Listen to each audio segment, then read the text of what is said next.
moderate this technical session for today, and I welcome you, sir, to be a moderator in our technical session day 3.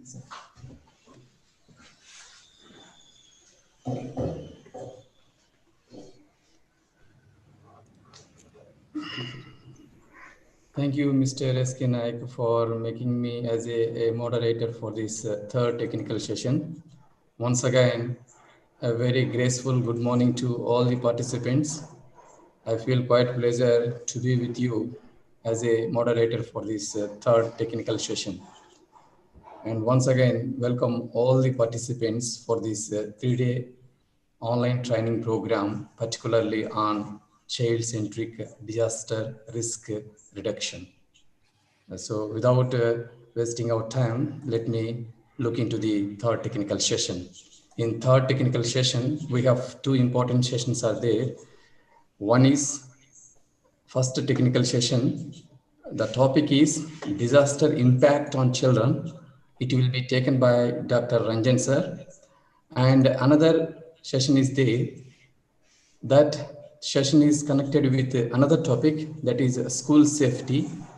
It will be taken by Dr. Kumar Raka sir.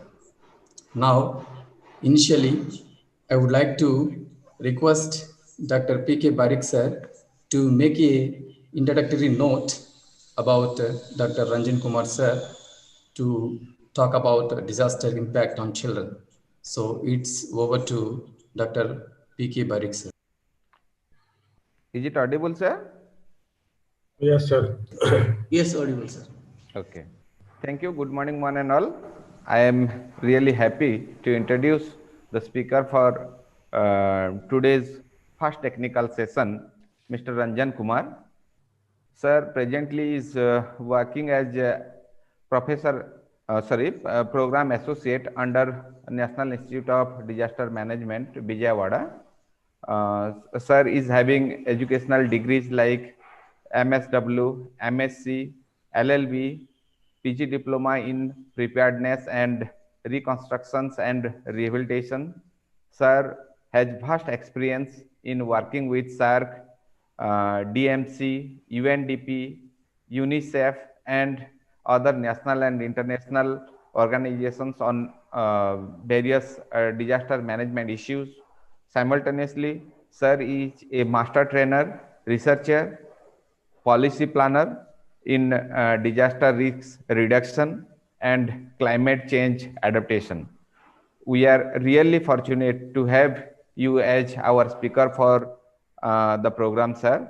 I may now invite Ranjan sir to deliver his lecture. Over to you, sir. Thank you, sir. Thank you for brief introductions. First of all, I welcome to all participants for today's session. Sir जो ये program रहेगा में bilingual कोई problem Hindi and English both language no problem sir both my presentation in English but I brief in Hindi no problem no problem sir तो 2 minute sir मैं अपना presentation share करता हूँ it's okay sir hello sir Ranjan sir 1 minute sir you can handle in both the languages okay one important note for the participants. Yeah. So once the lecture is completed, whatever the queries are there or maybe questions are there, you just put in chat box so that we can carry out those questions to the resource person, to Mr. Ranjan Kumar sir. So please take this as an attention for all the participants. Okay, sir. Okay, sir. My presentation is visible, sir? Yes, sir. You can carry on, sir.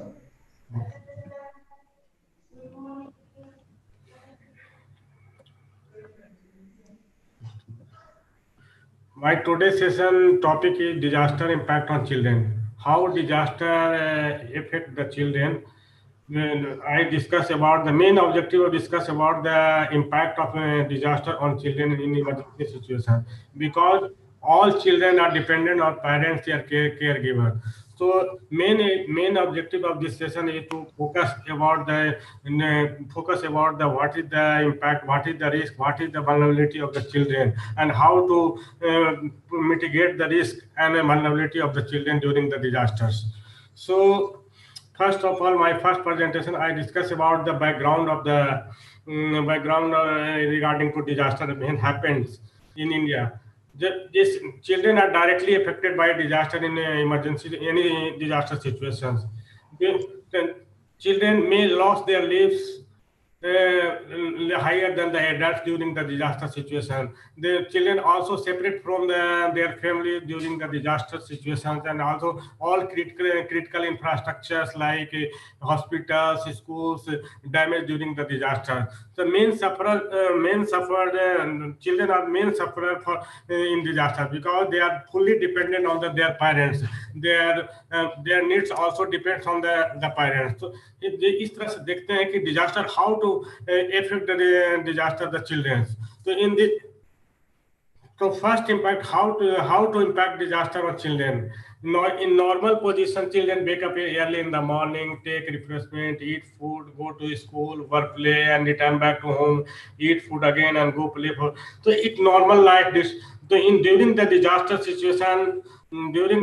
situation, yeah, any emergency situation like a cyclone, like earthquake, like floods, children badly affected due to during the emergency situation because their routine life disrupt in emergency situation. So the routine life of the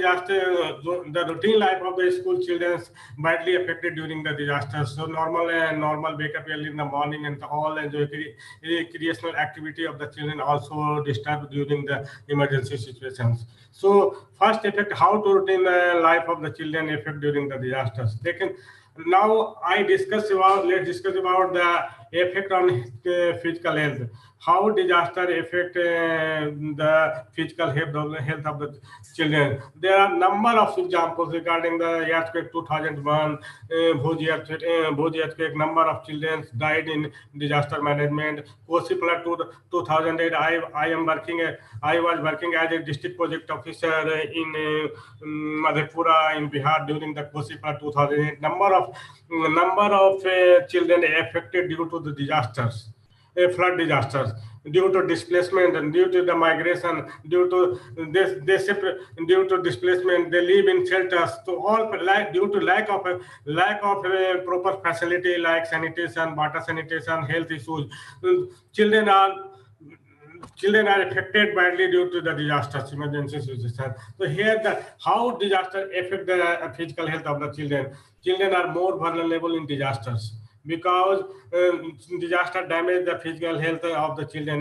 We see in the pictures, this is the picture of a 2020 earthquake, and second picture is regarding to the Bhopal gas tragedy. So these are the pictures so that how disaster impact the children. Disaster can damage the children physical health. Children may be injured, children may be killed. The intake of the children, yeah, day-to-day midday meal, yeah, nutrition food, essential nutrition, vitamin and nutrition food also be facility also be hampered during the disaster situation. So this situation directly impact the growth of the children, directly impact of the mental health of the children, directly impact of the physical health of the children. So disaster situation generally affect the children in different factors regarding to health, regarding to mental stress, regarding to sanitation facility, regarding to lack of water facility. So all these factors affect the children normal health situation of during the disaster situation. In disaster situation, mainly all critical facility like medical care, schooling, health infrastructure, PSC facility, Anganwadi facility, all have disrupt during the disasters.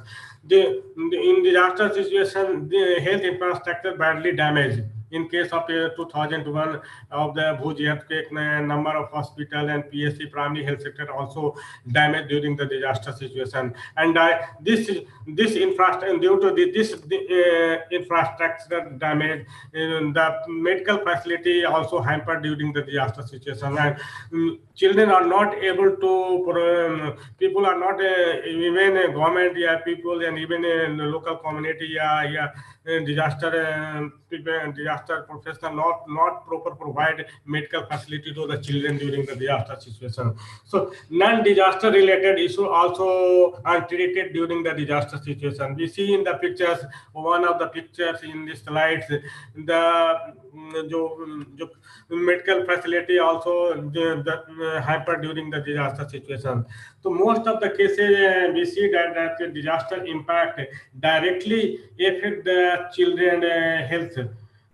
Children health. It also impact the children growth. Yeah, it also impact on the children midday meal during the disaster situations. Now we'll discuss about some health indicators. In disaster situations, adequately high nutritious food like vitamins and midday, lack of due to this facility, children are suffer from stunting cases. Basically, the height of the children not properly grow according to their age. This is the cases of stunting. During the disaster situation, also due to lack of proper consumption of food supply and nutritious food, the growth of the children also disrupted during this disaster situation. And number of cases of wasting like the weight for the height of the children according to their weight is not properly grow in emergency situations. So this is impact due to the lack of proper consumption and food supply during the disaster situation in disaster area, in disaster affected area. So children, in children most vulnerable in any type of disasters. If see the recently I discussed about the COVID-19. In COVID-19, number of migrant laborers are increasing and also directly impacted the children health, because the socio-economic condition of the migrant labor is not very good. They are due to lack of proper livelihood facility. Children are lack of proper nutritious food and midday meal also affected badly during the disaster situation. So the growth of the children also disrupt, also affected during this disaster situation. And due to this impact, the proper growth of the children, like most of the children become underweight, most of the children become suffer from stunting. So we discuss. So this in the emergency situation, we need to take care of all the children and provide proper facility to that children, to provide all facility to the children for proper growth and development of the children. During here see the pictures regarding to the stunting and normal and wastage position of the children. Here most of the children in normal position, the growth of the children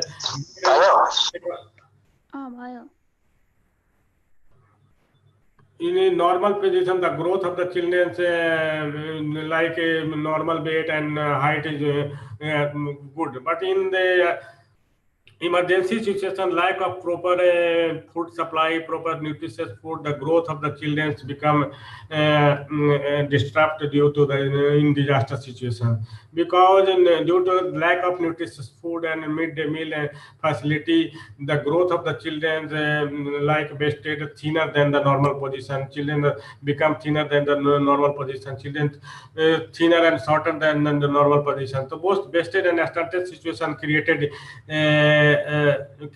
due to the lack of proper facility of the food and meal supply in emergency area and in disaster affected area, and children become more affected in those areas where this type of children also affected. One of the example of the Karnataka 2001 UNICEF, according to UNICEF report 2001 to 2015, and due to the impact of drought between 2001 to 2015, 36.5% children become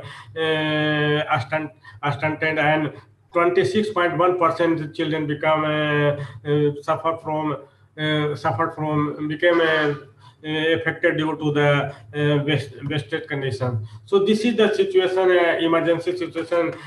Children are more vulnerable in disaster situations. Now, another factor also impacted during disaster situation in children, water and sanitation facility. We mostly see ज़्यादातर हम लोग देखते हैं कि in disaster situation underlying condition in disasters a lack of safe drinking water, and due to lack of safe drinking water can cause infectious disease to spread in children. The chances of increase of disease like diarrhea, cholera, and other intestinal disease may increase during the disaster in flood disasters. In most of the cases, in case of Assam flood, in case of Bihar flood, the most of the water sources established in low-lying area. Or due to the flood, all water source contaminated due to the flood waters, and this situation is more hygienic for condition for the children. Most of the children affected due to the diarrhea, cholera, dehydratedness, and malnutrition in this flood affected area. So water and sanitation is the most important factor directly impact to the health of the children mostly in the children living in the flood affected areas. So dehydration can become also life threatening for the babies and very young children. So these are the cases, these are the factor affect in disaster situations. Now discuss about how to affect disaster effect on schoolings. In disaster situations, generally due to the disaster, due to the earthquake, due to the flood, due to the cyclones, loss of school infrastructure due to the disasters, loss of school learning material also affected during the disasters, loss of school time and closure also hampered during the disaster situation. In any type of disaster situation, most of the school during the flood situation used as a shelters. Sorry.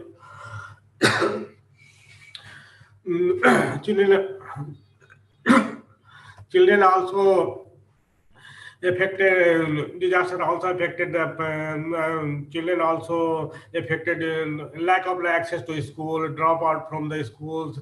Children are road injury and accident during school time is also increased in emergency situations. Loss of recreational activity also affected in disaster situations. So these are the impact of a disaster on schooling of the children in emergency situations. Now discuss about the effect on the mental health of the children. In most of the cases found that in disaster situations, children are more stressful and frightening during due to the disasters.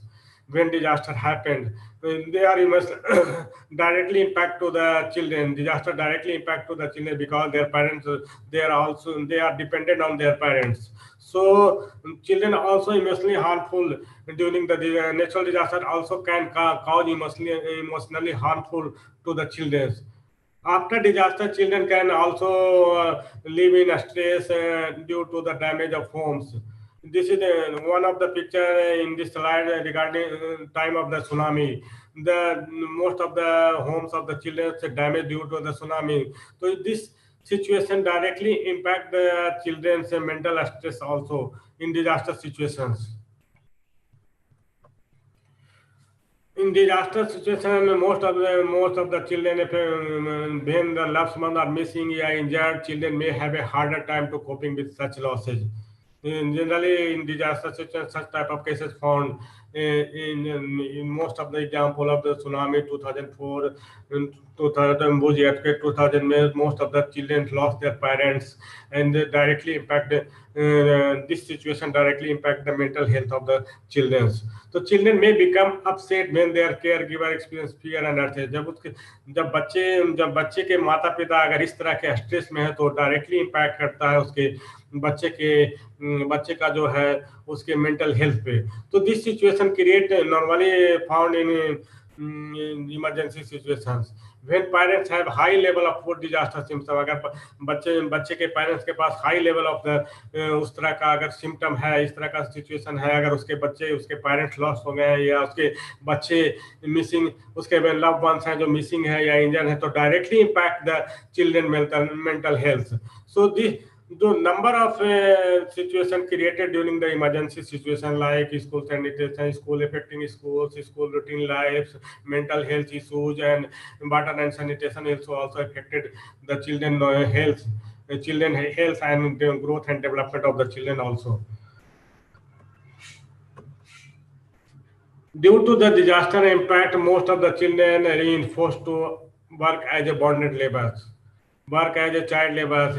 Children also affected due to the disaster. Child marriage in cases also increases during the disaster. Child trafficking cases also increased. Or most of the children orphan due to the disaster. Number of cases of orphan children in Tamil Nadu and during the period of due to the tsunami 2004. So these are the impact of the disasters on children, because children are more vulnerable due to the disasters. They are fully dependent on their parents. So this type of issues are increased in the disaster situations.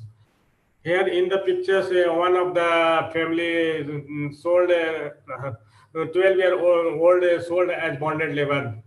और इसमें एक जो ये picture देख रहे हैं, इसमें एक फैमिली ने due to lack of proper provide relief by the government या any agency, one of the family of the children sold their children, उन्होंने अपने बच्चे को बेच दिया इस तरह से. तो this type of cases increase in emergency situations. Now discuss about the some case study regarding to the tsunami 2004. Most of the affected children. This is the case of Miss Sarda. She in early age lost her parents, dropped out from the school, forced to household chores, and could not marry with her choice due to the impact of disaster, lost her parents, lack of proper support and during the delivery of child. Children is differently able because of hereditary or still in psychological trauma. So these are the effect of the tsunami on this girl's child in her life. Sorry. This is another case is Miss Muniswari. She also lost mothers in tsunami due to lack of swimming skills. Saved by other from her mother, she saved by her mother, others from tsunami. She dropped out from schools and married due to the family responsibility. So these are the situations created, normally created in emergency situations that children directly impact due to the disasters. Third case जो है Miss Sanjana का है, इसमें lack of support of child health due to the loss of parent, insecure feeling due to the loss of both parents, mother and father also loss in very early age, always sleepless night and found as unlucky person. So these are the mental, they are living in mental stress, they are living in socio-economic financial crunch also. So the disasters directly impact to the normal life of the children in any type of disasters. Next case is also regarding to Mr. In tsunami 2004, Mr. Vijay. In early age, he lost his parents due to lack of parental care and love.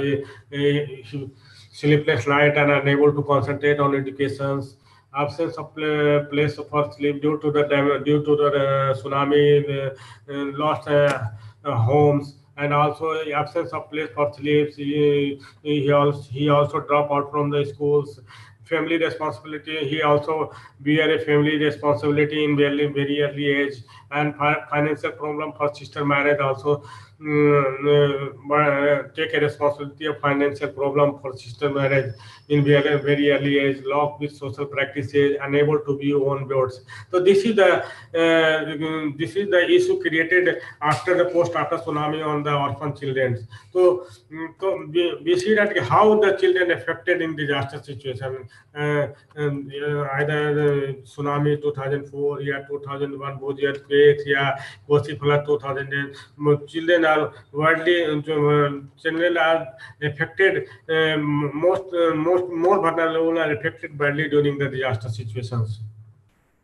Now discuss about the how to disaster impact in different life cycle of the children.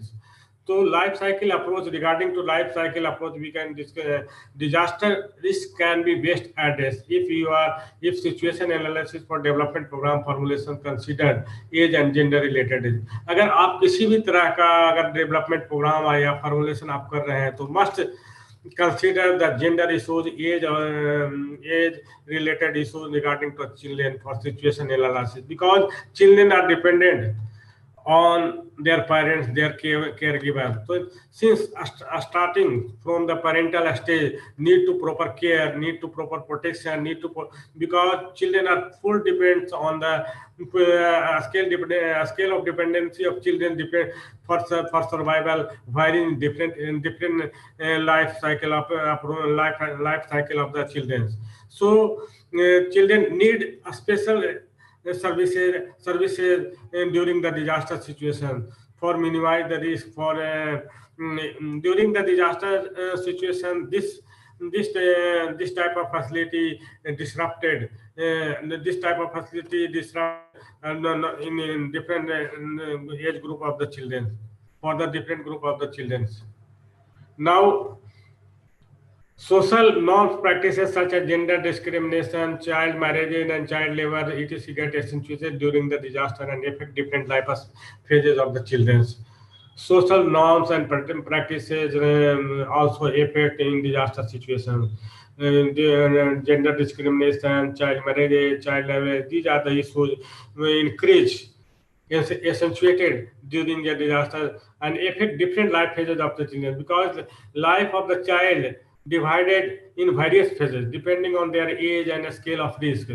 We see in the picture in when the parental the life cycle of the children, how life cycle of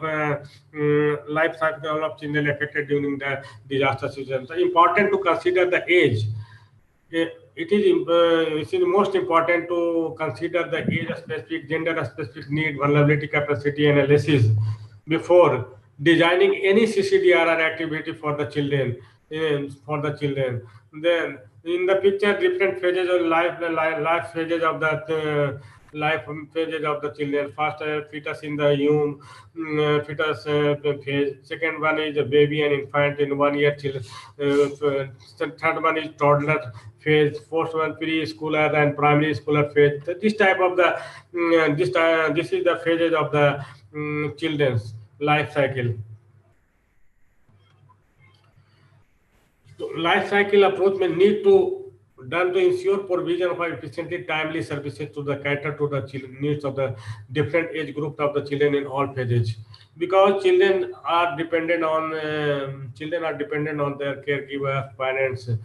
So there a need to provide facility or special services to children for growth and development.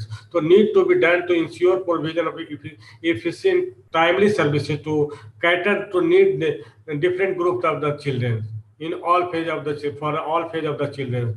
Because child requirement changes with each phase. the time and critical services and care as well as effective practices that can be rendered in order to address their need and rights.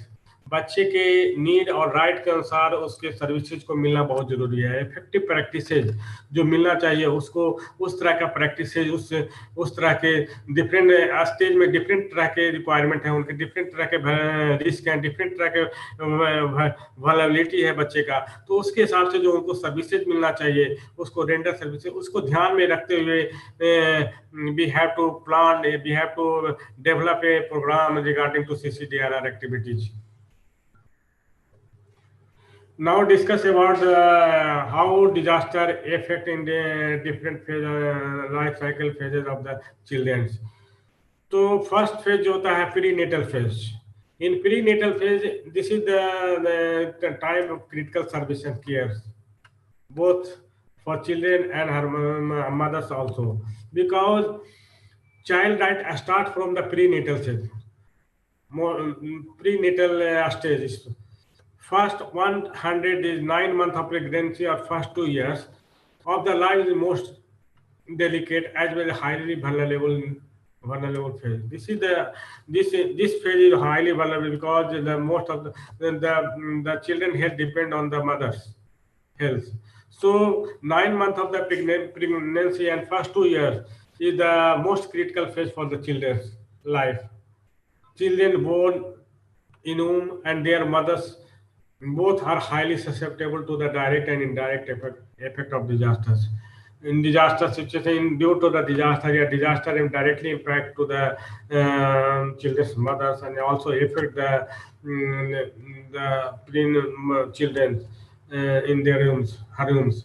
तो इसे directly indirectly जो है, जो बच्चे के जो है, अगर बच्चे के मदर के पेट में अगर कोई बच्चा पल रहा है तो डायरेक्टली इम्पैक्ट करता है, डायरेक्टली इफेक्ट करता है बच्चे के हेल्थ को. तो इस तरह से इमरजेंसी, जनरली इमरजेंसी सिचुएशन में देखा गया है कि मतलब जो प्रेग्नेंट लेडी है, अगर उस पर किसी तरह का स्ट्रेस या किसी तरह का उस तरह का सिचुएशन क्रिएट होता है इमरजेंसी सिचुएशन में किसी भी, तो उसका डायरेक्टली इम्पैक्ट बच्चे के हेल्थ पे पड़ता है. तो emergency and climatic condition also expose to distress can aggravate the vulnerability. और ये जो क्लाइमेटिक चेंज या इमरजेंसी सिचुएशन है, जो इसकी एक्सपोजर जो है, ये डायरेक्टली इसके वल्नरेबिलिटी के बच्चे और मदर दोनों के वल्नरेबिलिटी को इंक्रीज कर देता है, डायरेक्टली इम्पैक्ट करता है इस डिजास्टर सिचुएशन. तो बेल टाइम, तो इस सिचुएशन में this time need proper care, बच्चे को और मदर बोथ को, दोनों को need proper care, access to proper medical facility for child birth, antenatal care services, post natal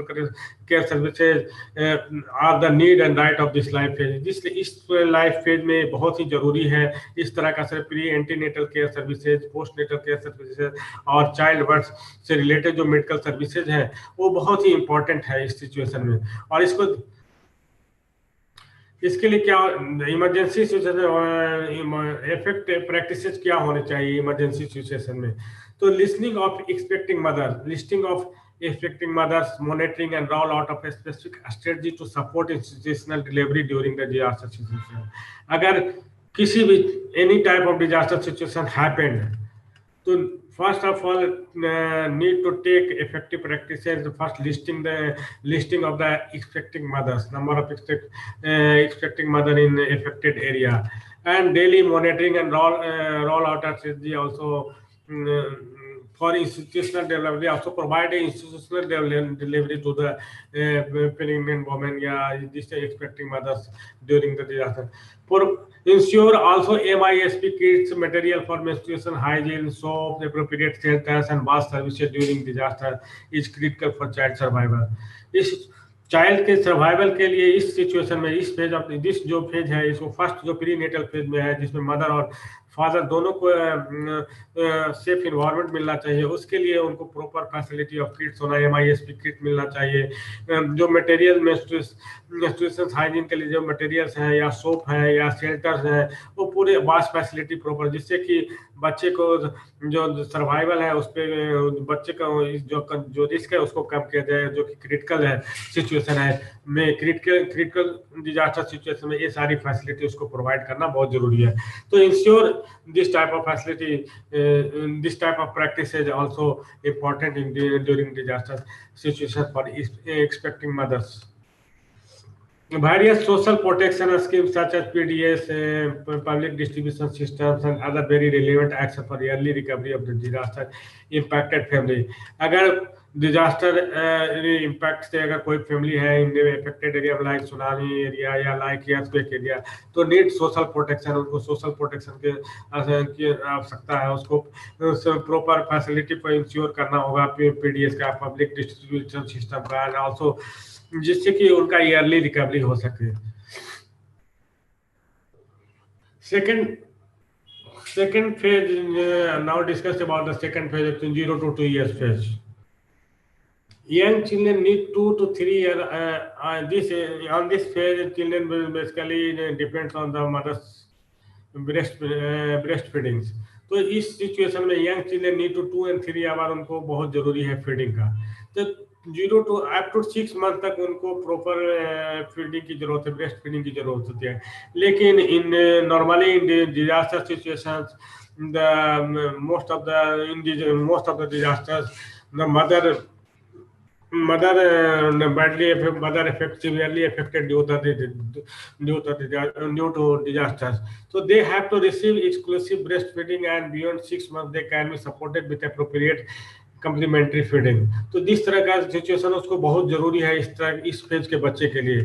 लेकिन during disaster and after disaster, due to lactation failure, due to the psychological shock of disasters, this type of facility या breastfeeding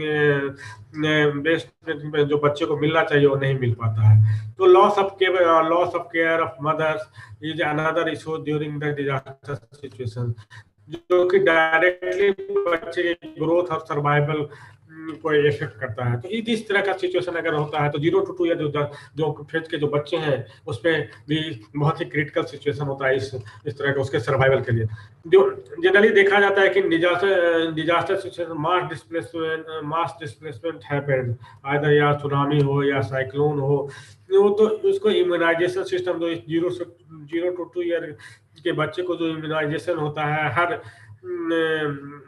0 to 2 year बच्चे को, वो भी पूरी तरह से disturb हो जाता है इस इमरजेंसी सिचुएशन में. तो mass displacement also effect immunization schedule of the children during the disasters.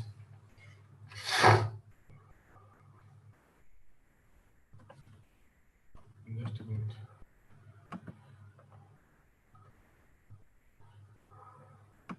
Sorry. Now, क्या इफेक्टिव प्रैक्टिसेस होना चाहिए इस तरह के 0 to 2 ईयर फेज के लाइफ साइकिल फेज में बच्चे के लिए?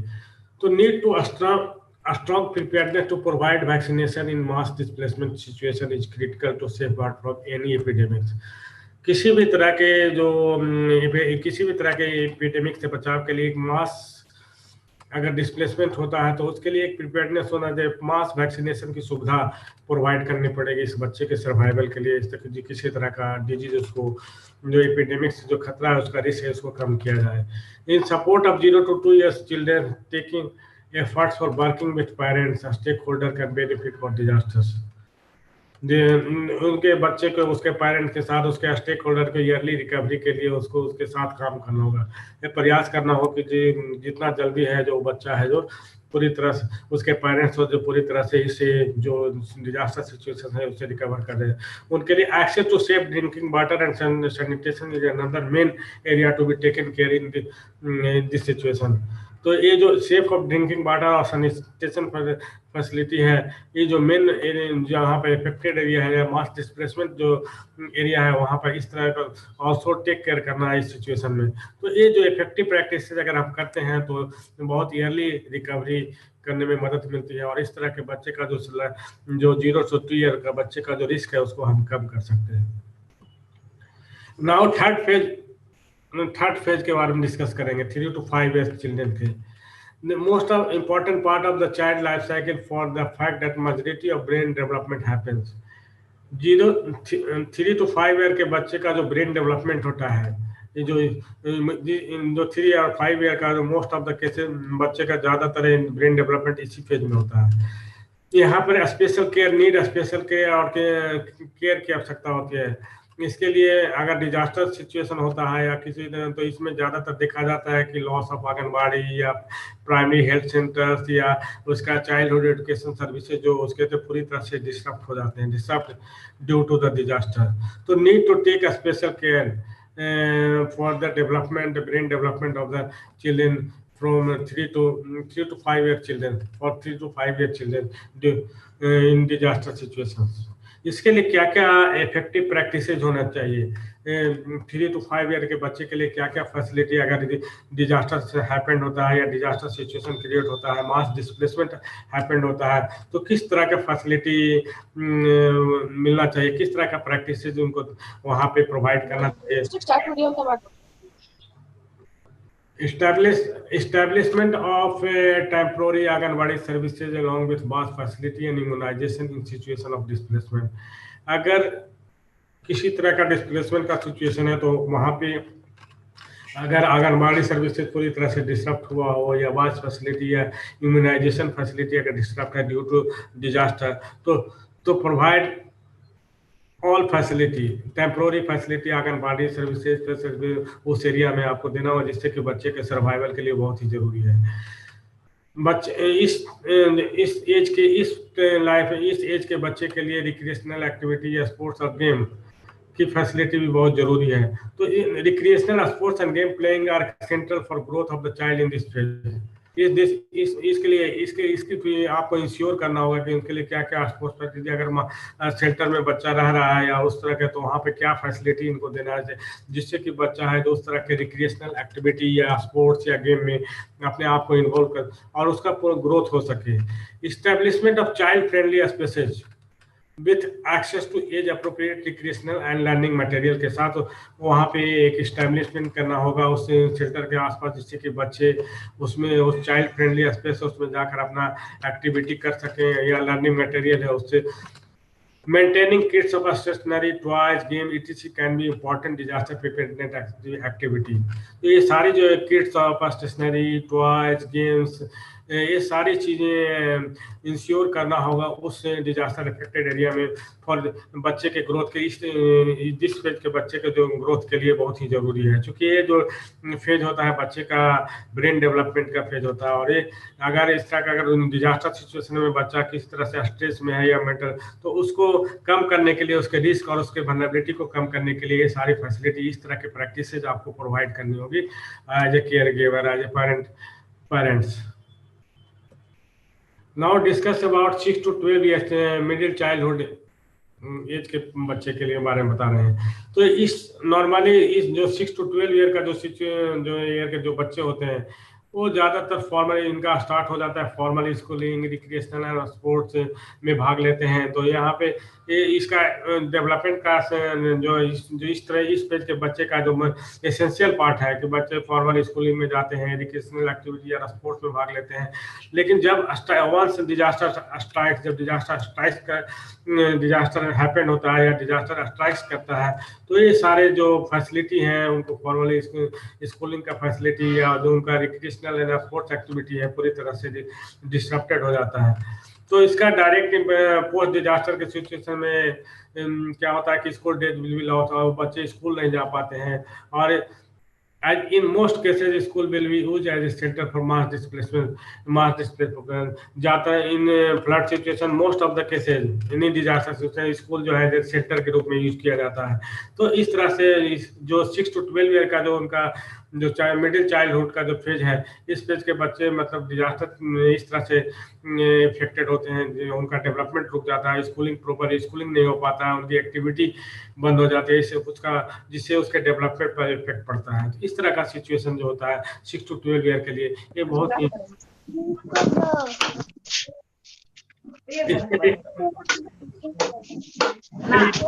इफेक्टिव प्रैक्टिसेस क्या क्या होने चाहिए।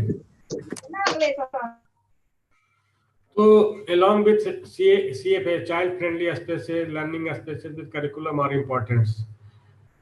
इसके लिए आपको बच्चे के जो करिकुलम है या उसका रेगुलर करिकुलम जो होना चाहिए, उसका लर्निंग हैबिट है पूरी तरह से डिस्टर्ब होता है। तो ये सारी फैसिलिटी आपको चाइल्ड फ्रेंडली स्पेस देना होगा, लर्निंग स्पेस विथ करिकुलम, उसको लर्निंग उसके करिकुलम से रिगार्डिंग जितने भी लर्निंग मटेरियल्स हैं वो प्रोवाइड करना होगा। Early reopening is important to ensure the protection of the children. School को रियली इंश्योर करना होगा कि जितनी जल्दी हो ईयरली रीओपनिंग हो स्कूल का, और बच्चे का प्रोटेक्शन के लिए issues also create during this emergency situation in disasters for this phase of the children's. Help parents to focus on recovery and reconstruction instead of looking after the safety and security of the children। इसमें यहाँ इसलिए इनके parents को भी पूरी तरह से parents जो हैं उनको भी हेल्प करना पड़ेगा, और जिससे कि पूरे ईयरली है जो पूरी तरह से रिकवर कर सकें। And reconstruction need institute of looking after the safety and security of the children, जो कि बच्चे के सेफ्टी और सिक्योरिटी के लिए बहुत जरूरी है। Now discuss about the fifth phase, 12 to 18 years adolescence phase, जो टाइम क्रिटिकल सर्विसेज, क्या इस समय क्या क्या क्रिटिकल सर्विसेज और क्या क्या केयर की जरूरत है 12 टू 18 ईयर के। जो कि एडोलेसेंस का जो फेज होता है, इसमें चाइल्ड प्रोटेक्शन इशूज और चाइल्ड लेबर इशूज, ये सारे जो इशूज हैं वो बहुत ज़्यादा इंक्रीज हो जाते हैं इस टाइप के इमरजेंसी सिचुएशन में। तो adolescence have the capacity to get into their role of active agent of the change. जो इस एज के बच्चे हैं, इस फेज के जो बच्चे हैं, उनके पास इस तरह का कैपेसिटी होता है कि एक्टिव एजेंट के चेंज के रूप में इनमें होने लगता है। उसमें जो रिक्रिएशनल एक्टिविटी में भागते हैं, इनमें sexual and reproductive health develop, reproductive particularly menstrual hygiene does not impacted by disaster. उनका जो सेक्सुअल और रिप्रोडक्टिव हेल्थ है ऑल्सो इम्पैक्ट होता है इस डिजास्टर सिचुएशन में। चाइल्ड का protection also get compromise after disasters. अभी तक मैं पिछले स्लाइड में मैंने देखा कि सुनामी के कारण 2004 जो सुनामी हुआ था, उसमें बहुत सारे बच्चे जो हो गए जिन्होंने अपने पेरेंट्स को खो दिया इस सुनामी में, और उसका डायरेक्टली इम्पैक्ट उसके लाइफ साइकिल पर पड़ा। बहुत सारे बच्चे ऑर्फन हो गए, बहुत सारे बच्चे स्कूल से ड्रॉप हो गए, बहुत सारे बच्चे का सिक्योरिटी भी ऑल्सो इशू, प्रोटेक्शन जो मिलना चाहिए उसका वो नहीं मिल पाया। बहुत सारे बच्चे हैं जो बॉन्डेड लेबर के रूप में काम करने लगे। बहुत सारे बच्चे को ईयरली मैरिज हो गया, जिससे कि उनका प्रॉपर जो डेवलपमेंट होना चाहिए था वो नहीं हो पाया। तो इस जो 12 टू 18 ईयर जो एडोलेसेंस फेज होता है, इसमें फेज में ज़्यादातर जो केसेस होते हैं, जो बच्चे हाईली वल्नरेबल होते हैं। इस समय जो रिस्क होता है, स्पेशल जो रिस्क होता है बच्चे का, कि बच्चे या तो children become suffer from work as a reinforced to work as a child labour, gender based violence also increase during this during disaster, and also child trafficking cases also increase, and this type of problem create during the disaster. और जो 12 to 18 year के cases में होता है कि most of the ये जो child trafficking का केसेज ज़्यादा पाया गया है। इस समय इफेक्टिव प्रैक्टिसेज क्या होना चाहिए? Presence of adolescent engagement in DRR activities can help them actively participate and safely। इसके लिए बच्चे एडोलेसेंस को एंगेज करना है DRR activity, related activity like painting competition, like awareness program, like mock drill exercise in schools, जिससे कि वो जो आपने can help to actively participate, उसके सेफ्टी के लिए बहुत जरूरी है इस तरह का। Continuity of learning opportunity, hygiene importance practices, sports creation through post-disaster early recovery program can enable adolescents to prepare themselves for their transition to adulthood। उनके जो लर्निंग अपॉर्चुनिटी है उसको कंटिन्यूटी को के लिए प्रिपेयरनेस का काम करना होगा, ध्यान देना होगा, टेक केयर करना होगा। जो हाइजीन प्रैक्टिसेज हैं वाश से रिलेटेड, या lack of proper drinking water जो सिचुएशन क्रिएट हुआ है डिजास्टर, उनके लिए रिक्रिएशनल एक्टिविटी में किस तरह से भागना, ये उनकी अर्ली रिकवरी के लिए बहुत ज़रूरी है। और इस तरह की इस एडोलेसेंस का जो फेज में जो बच्चा है, इसके लिए उनके डेवलपमेंट के लिए ये सारे प्रैक्टिसेज हैं जो आप उनको प्रोवाइड करेंगे तभी उसका डेवलपमेंट हो सकेगा। नाउ वे फॉरवर्ड में क्या है, trend youth volunteers can be enabled in local action for disaster reduction. अगर जो इस तरह के बच्चे हैं, डिफरेंट फेज के जो बच्चे हैं, उसको लिए उसके डेवलपमेंट के लिए local train youth volunteers can also enable local action for disaster risk reduction. तो जो वहाँ के लोग ट्रेन यूथ वॉलंटियर को ट्रेन करना होगा, जो कि वहाँ कर जाकर बच्चे को इस तरह के फैसिलिटी प्रोवाइड कर सके या रिस्क रिडक्शन के लिए, डिजास्टर रिस्क रिडक्शन के लिए काम कर सके। Development of social entrepreneurship through skill building of the youth to create employment opportunity in the area of disaster preparedness, mitigation and green solutions। तो डेवलपमेंट ऑफ सोशल एंटरप्रेन्योरशिप के लिए काम करना होगा, हर तरह के हर एज के बच्चे के लिए क्या क्या रिक्वायरमेंट है, थोड़ा स्किल बिल्डिंग के लिए एम्प्लॉयमेंट अपॉर्चुनिटी थोड़ा सा प्रिपेयर्डनेस करना होगा। और इस तरह का डिजास्टर प्रिवेंशन, मिटिगेशन और ग्रीन सॉल्यूशन जो है, इसके बारे में भी उस डिजास्टर इफेक्टेड एरिया में करना होगा, जिससे कि बच्चे का प्रॉपर ग्रोथ हो सके, उस तरह का इन्वायरमेंट मिल सके, उस तरह का प्लेटफॉर्म मिल सके, जिससे कि बच्चे हैं जो अपने आप को डेवलप कर सके।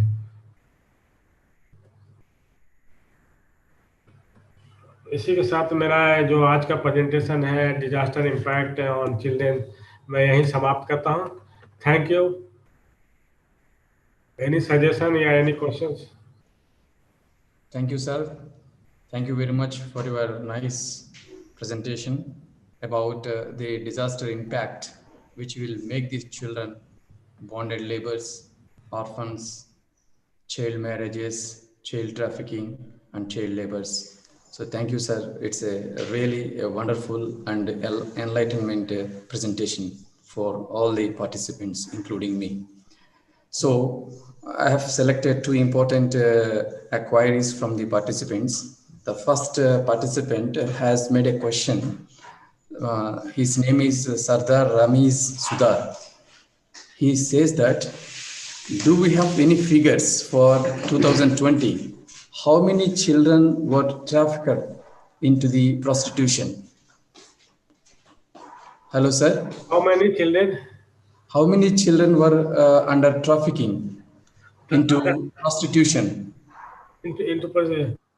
एक्चुअली इस जो नंबर ऑफ जो केसेज ऑफ प्रोस्टिट्यूशन जो है अभी 2020 तक, अभी तक तो मैं इसको अभी बाद में बताऊंगा, क्योंकि अभी प्रॉपर आइडिया नहीं है कि कितने प्रॉपर चिल्ड्रन है जो इस प्रोस्टिट्यूशन में अभी तक है।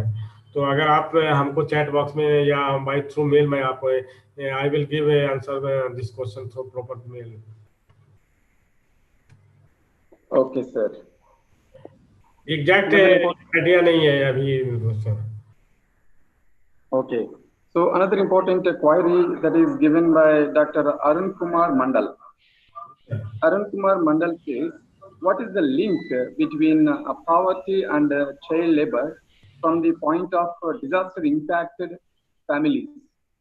Disaster impact generally, as for example, they say in case of COVID-19, in most of the migrant laborers daily working on daily basis, तो दे जो बच्चे के जो पेरेंट्स का लाइवलीहुड का सोर्स है, डायरेक्टली उनके फाइनेंशियल इश्यूज को इफेक्ट करता है।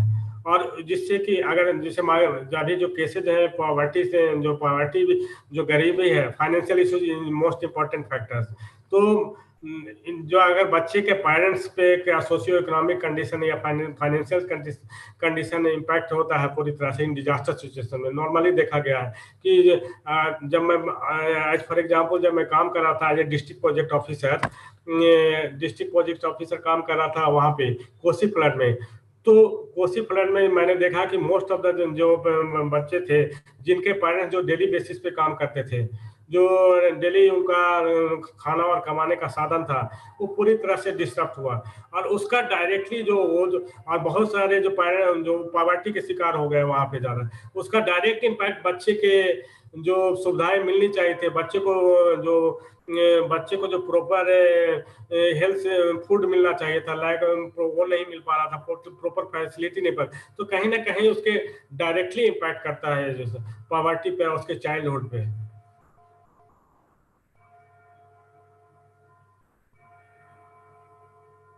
Thank you, sir. Now we have another important session is there, that is Before telling that second session, do any participants want to interact?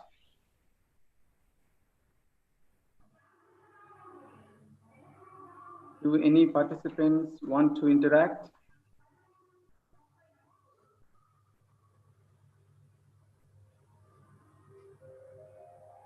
Sir मैं available रहूंगा chat box में question अगर हो तो I have a small question related with the impact of the disaster, particularly on children marriage.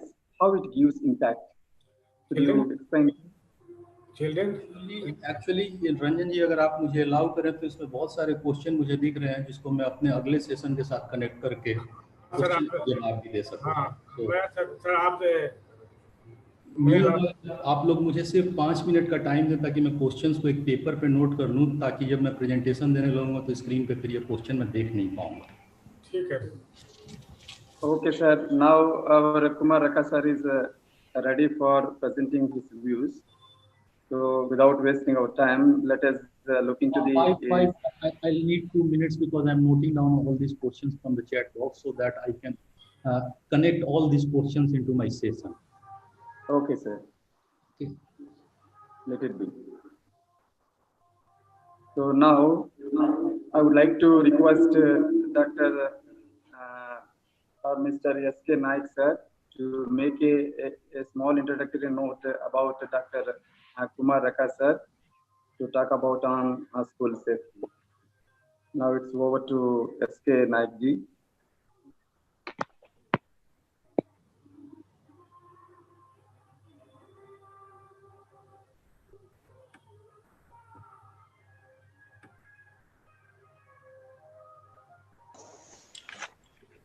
Thank you, Dr. Shiv Shankar sir.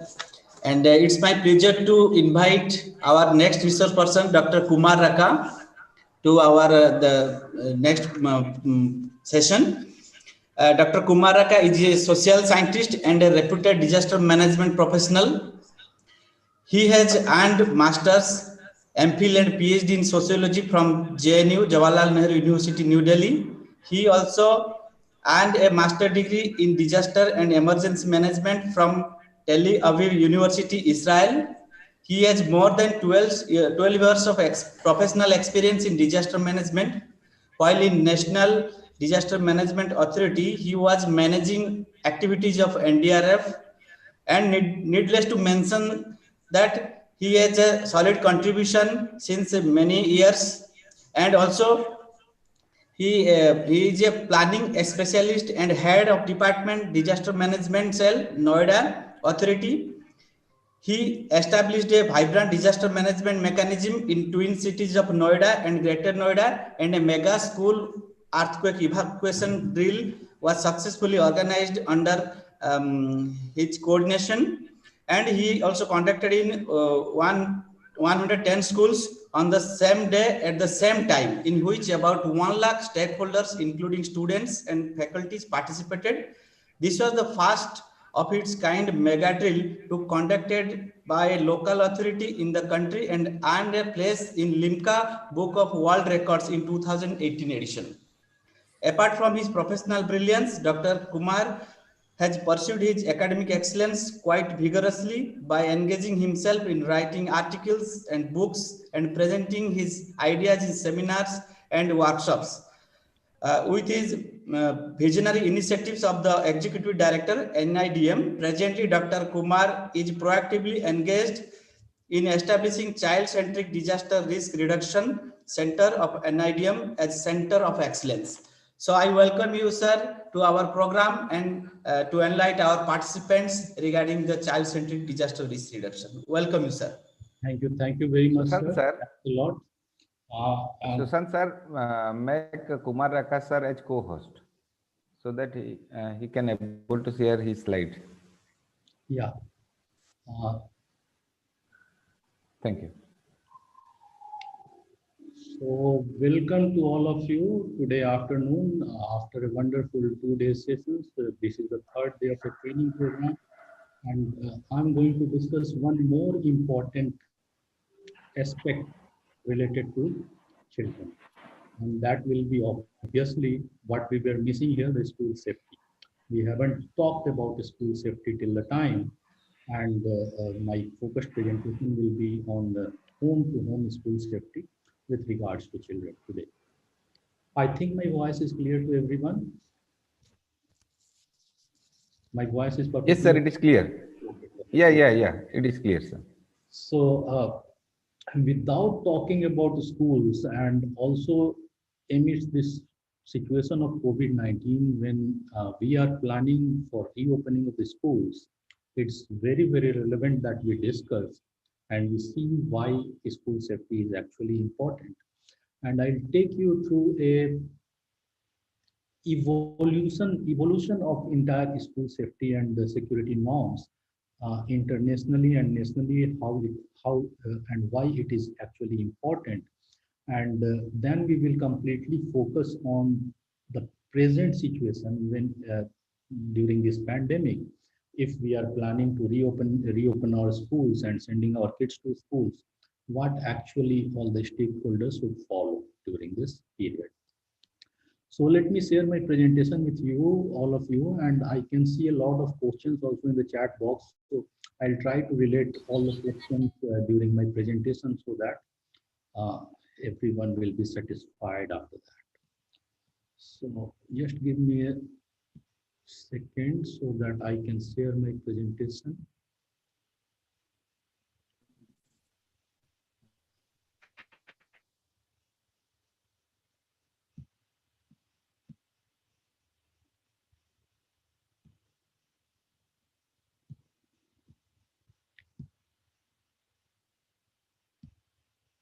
Can you see my screen now? Yes, sir. Okay.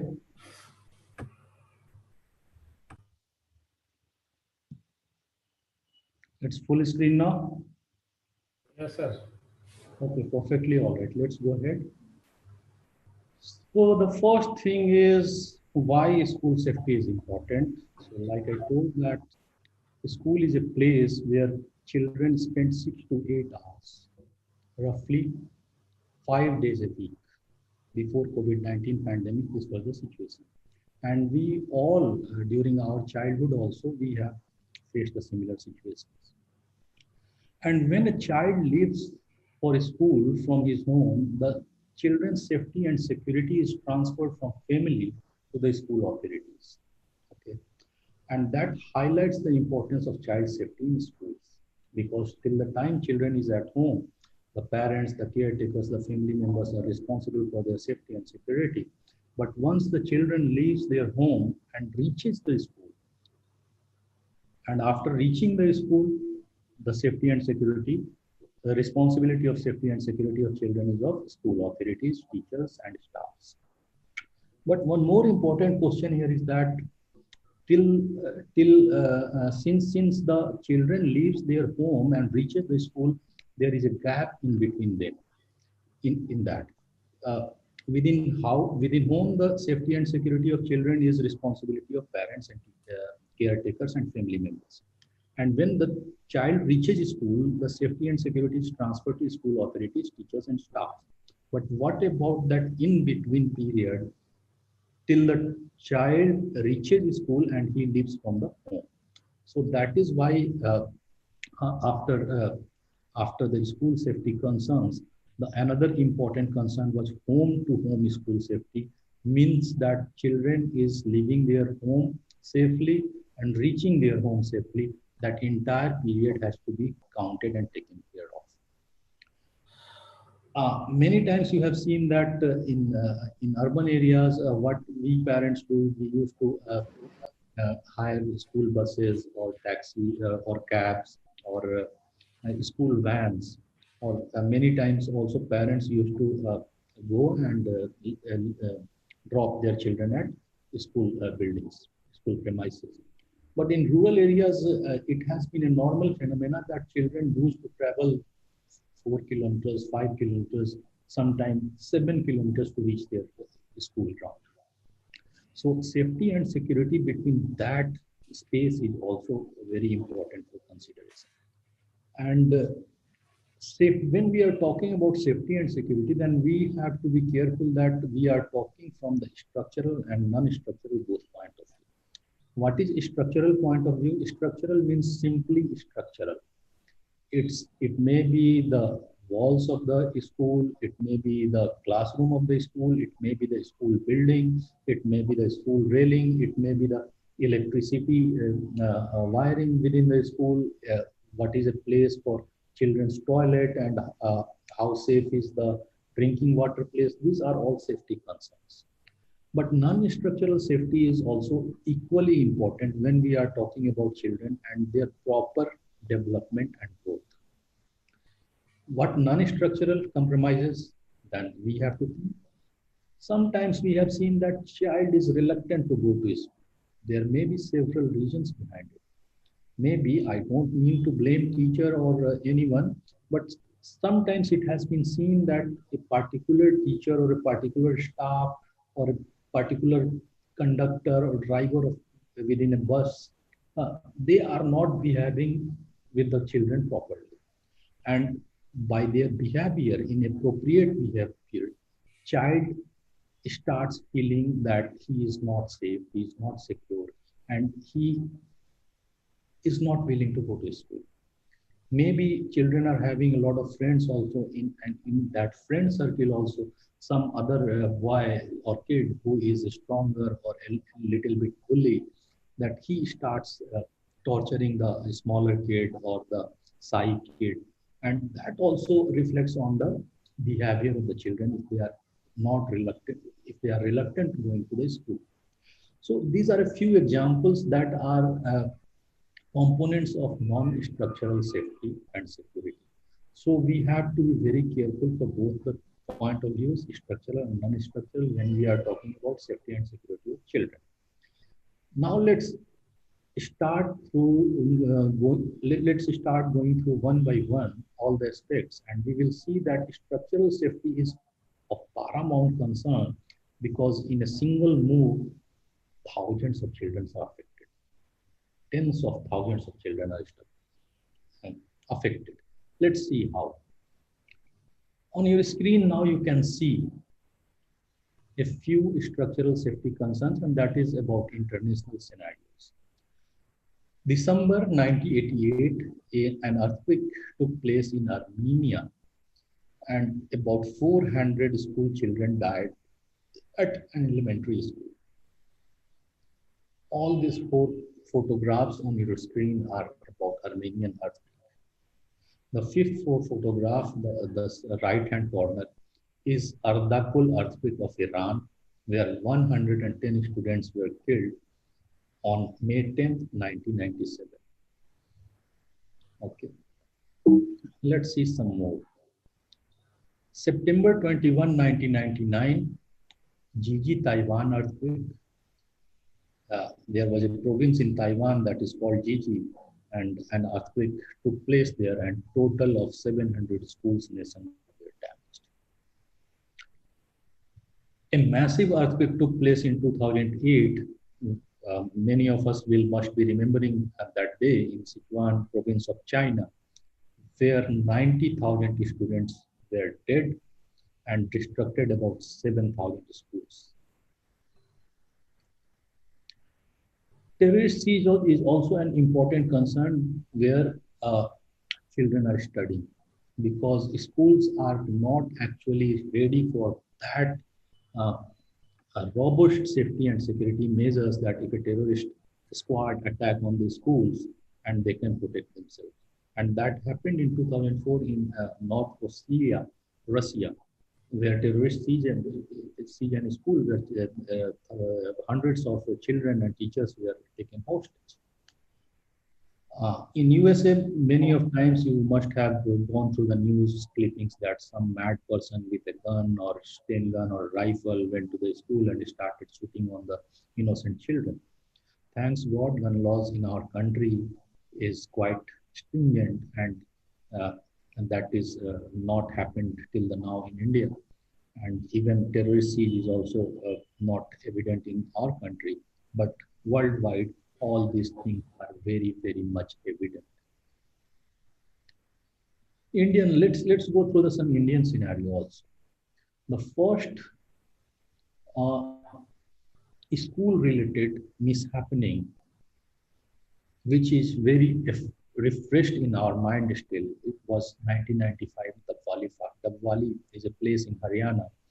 And in Dabwali, there was a school and there was a prize giving ceremony was going on. And many of parents and the children and everyone was attending there.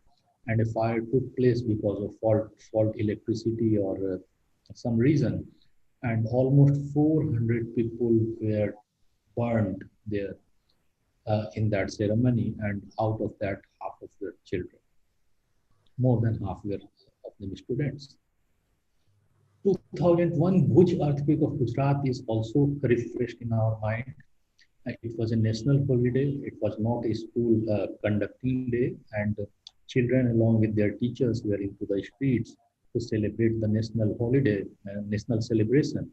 And all of a sudden, a massive earthquake took place. And even if in the streets, almost 31 teachers and 971 students immediately perished, died. And equal number were injured, 95 teachers and over 1,000 students were injured during that earthquake.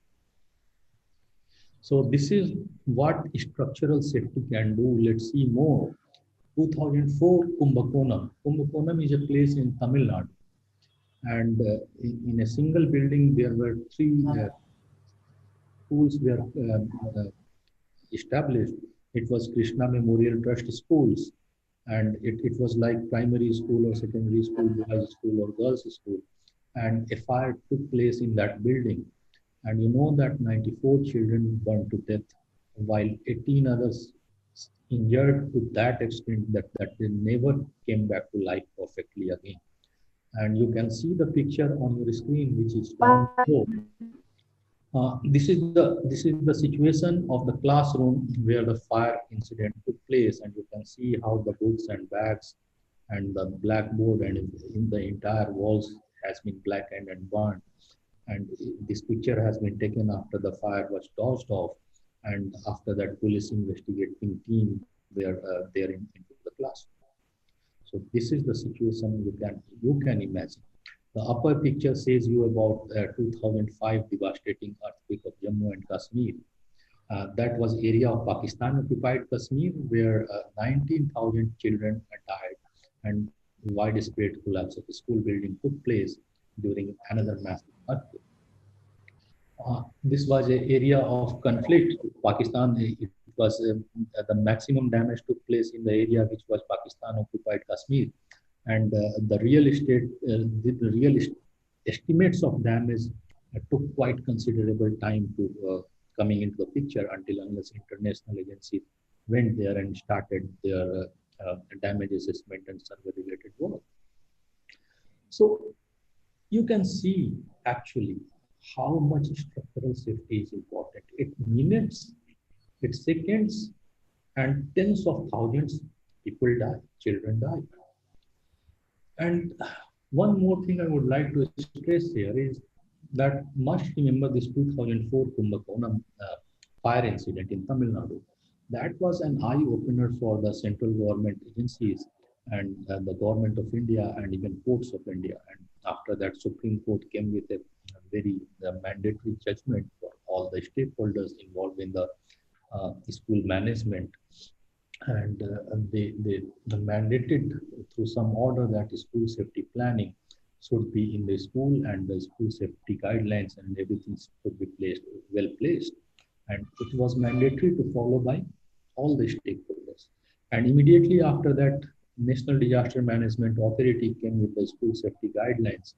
In that guideline, the responsibility of all the stakeholders is very well mentioned, from the top level to the grassroots level, even what teachers have to do, what the school management have to do, what the teachers have to do, what the students actually have to do. Everything is mentioned from the central government authorities to the down lowest level at the grassroots level.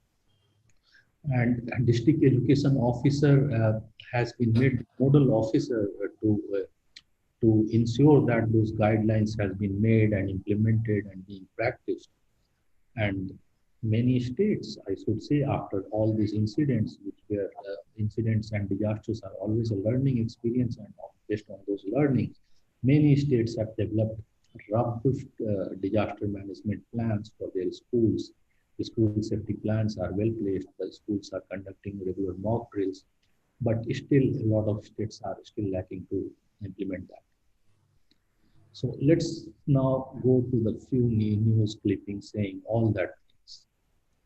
The incidents, the international, the national, and after that the interference of Supreme Court of India, Honorable Supreme Court of India, and the central government initiatives and preparing and ordering and issuing advisory and guidance for all the things where we stood today now.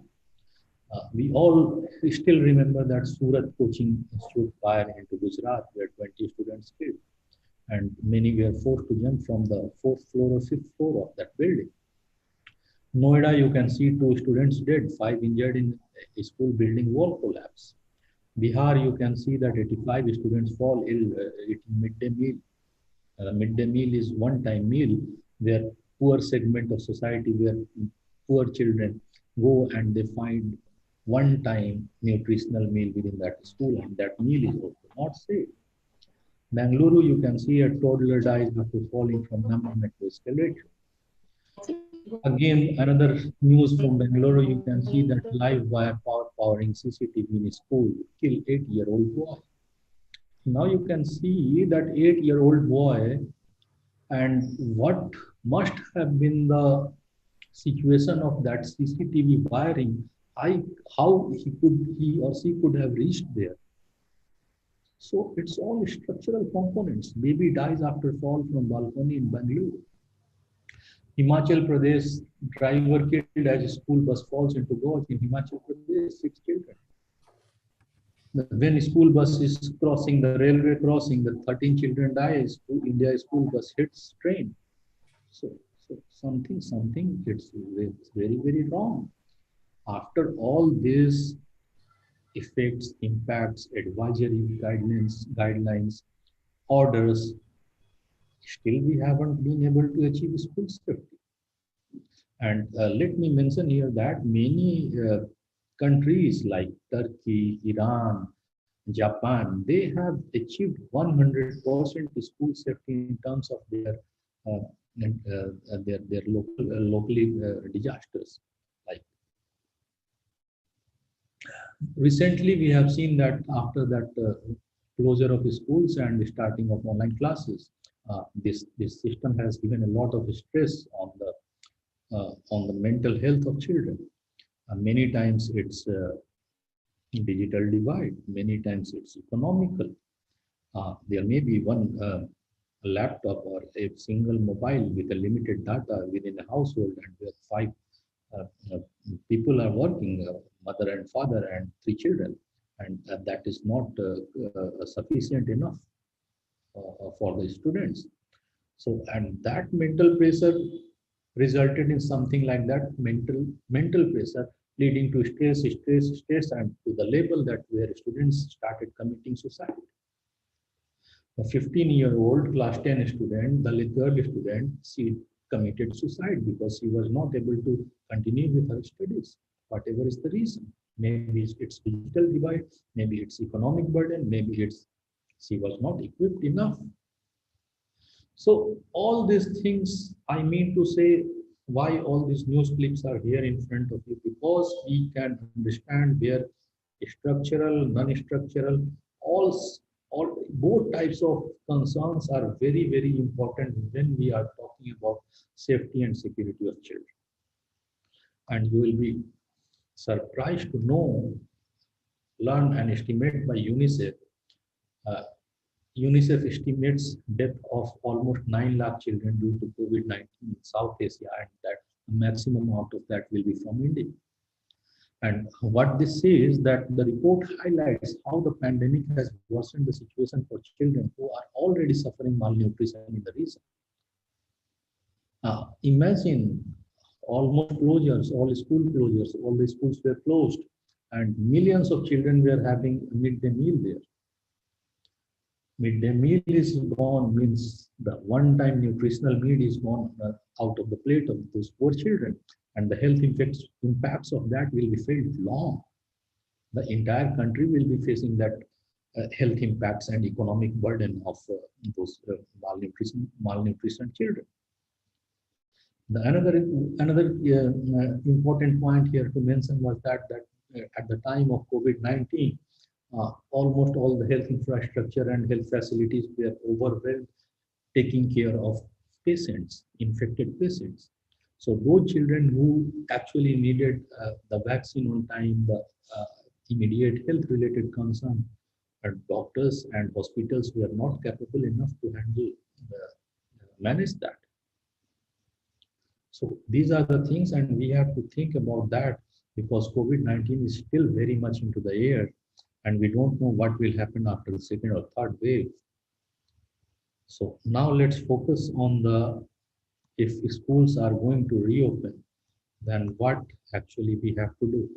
And listen, I'm not going to read out the presentation or the PPT, so I'll request all of you that actually go through all the points, and I'll just keep explaining that to all of you. A few basic principles we have to keep in mind when we are talking about school reopening, and that the first thing is that we don't have to force any sick or ill student or the staff or the teacher to come to the school.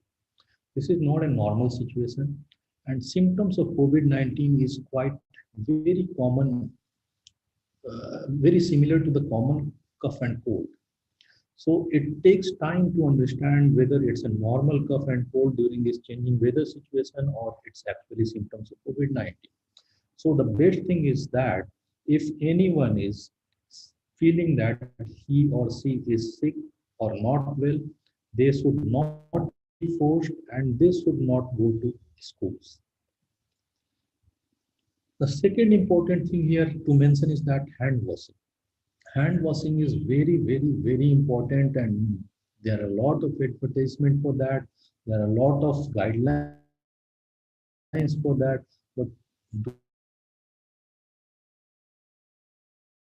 let me explain that to you. Because once you the logic, and after that, it's very easy to understand this source.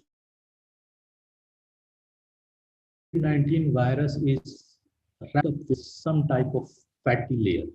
Okay, and that fatty layer is destroyed if we wash our hands with soap and water for 20 seconds.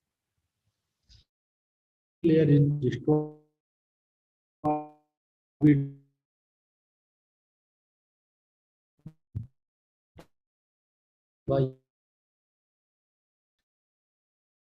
layer you can understand some after cooking with the ghee or the butter or the oil, and you need soap to clean that. That is the fact. It's not exactly, but the similarity is there. The COVID-19 virus is wrapped up with some fatty layer, and in order to destroy that layer and kill the COVID-19 virus, we have to wash our hands for 20 seconds with the proper method. Okay. And when we are out of our comfort zone where soap and water is not available, then let's go with hand sanitizers. Hand sanitizers are also not available, go with the chlorine solutions. Also very important to disinfect and cleaning of school surfaces when we are talking about school reopening. Water, sanitation and waste management facilities should be there within the school premises if schools are planning to reopen. If not, then first arrange all these things, only after that start calling children within the school. The last point is here talks about social distancing. Social distancing is another very important concern like hand washing and wearing of masks. But social distancing in terms of elders or the grown-up people, it's very easy to say that we can maintain that. But if we are talking about dependent children, is it really so easy to maintain social distancing with those age groups? It's difficult, but it's not impossible. We will see in the coming slides, in the coming presentation, how we can maintain social distancing, or what are actually the methodology behind that we can follow.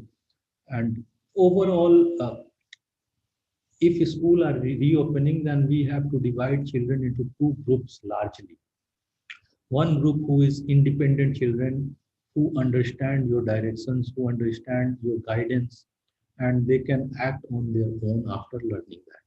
The second group is dependent children. Dependent children are those who are completely dependent on their parents or teachers, when at home on their parents and the caretaker, and when in the school also on their caretaker and teachers and staffs. So those children needs special attention if they are going to school. Better not to send them at the moment. But the another important thing is we have to know the latest facts. Okay, understanding basic information, COVID-19 virus and COVID-19 disease, coronavirus and COVID-19 disease, it's very, very important. And we have to learn the changing symptoms, the symptoms which were first invented by CDC, Center for Disease Control of USA. A lot of symptoms has been changed right now, till now. Many symptoms has added to that after a few months of research, and after looking at the patients who are infected by the virus, what are the symptoms coming. So complications and symptoms, what are the latest, we have to keep ourselves updated about that, and how it is transmitted, and how we can break this chain of prevention. Everything is very, very important. So initially, it was a lot of anxiety that food can also transfer the COVID-19, or banknotes or currency are also going to transfer COVID-19. Now, the research is saying that it's mainly from aerosols, what is into the air, the smallest particles in the air, which remains in the air after someone sneezes and coughs for some time. And in that situation, a healthy person also goes there and inhales that air. That is the major concern of being infected. This is the major way of being infected. That is what recent research says. And the second one is that also your hands. Hands are very important, and hand washing is very important only because hands are the things who touches everything. If we are within the school ground or the school premises, we are touching a lot of things like railings, the lunch table, the teaching aids, and all the things. And once our hands are infected, then unknowingly we used to touch our face above neck by our hand, unknowingly at least 30 to 50 times within an hour. So if our hands are infected and the virus enters from either our mouth or nose or eyes, these are the three places. So in order to break this chain, we have to wash this hand. We have to avoid touching our face knowingly at this time, at this moment, and better to wear the mask from here to here. So everything has a logic behind it, why it's being told that if you don't want to get infected, maintain social distancing. So if you maintain proper social distancing, then the aerosol in virus, if someone is infected also, if he or she coughs and sneezes, you are having a well-maintained distance from them. Wearing mask is equally important. That is how you are inhaling the air, and virus can be detected out of it. Similarly, washing of hands. And another important thing, when we talk about knowing latest facts, we have to rely on the reputable sources of information. Either that's very reputable international agencies like World Health Organizations, UNICEF, or our governmental health agencies like central ministries advisories and guidelines, state ministries and guidelines, and even your local authorities advisories and guidelines are very important. And please be away, please keep yourself away from these the fake information and myths about COVID-19 and its where it's vaccine, its medication, and it's this and that and everything that is circulated on the Facebook and WhatsApp media. So always go through a very reputable source and try to keep yourself updated with the latest facts and information. And that is available, that all information is available on the websites of central government, state health ministries, your state government ministries and UNICEF and WHO. You don't have to go and look for WhatsApp and Facebook for that.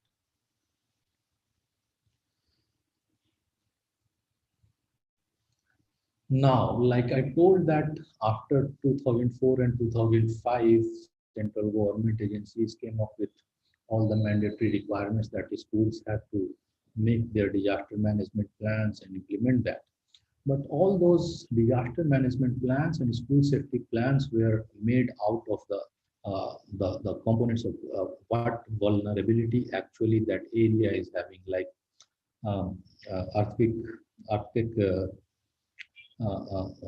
vulnerable states focused on earthquake, the cyclone and tsunami vulnerable states focused on that, and accordingly they have developed their school disaster management plan, school safety plans.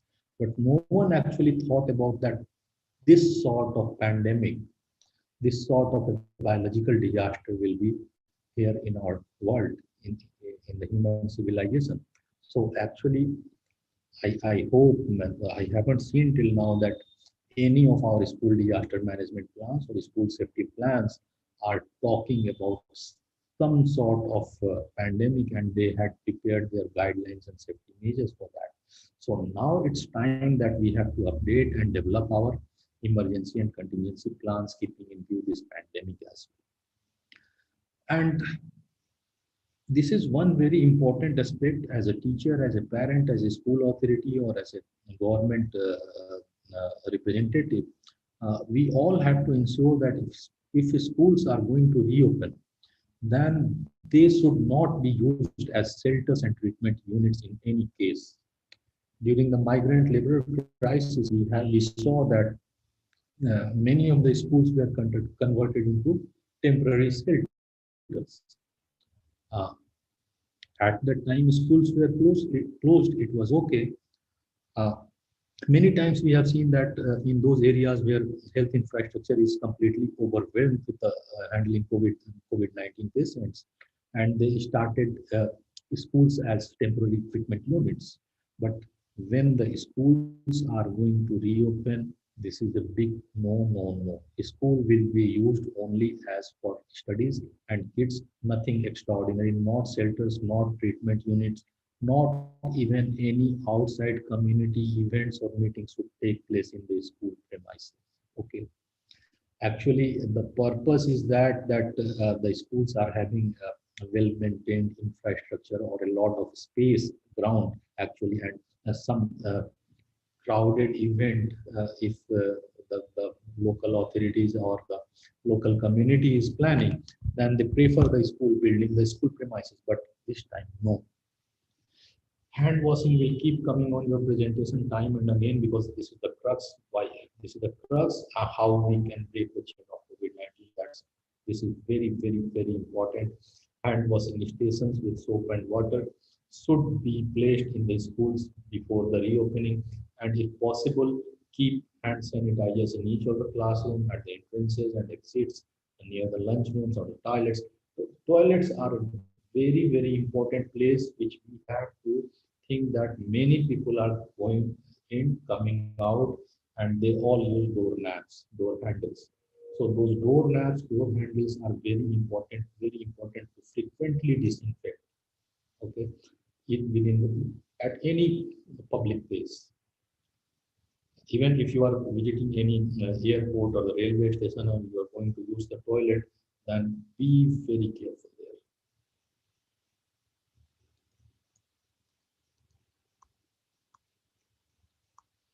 Like I told already in the previous slide, cleaning and disinfecting buildings, classroom, and water and sanitation facilities at least once a day.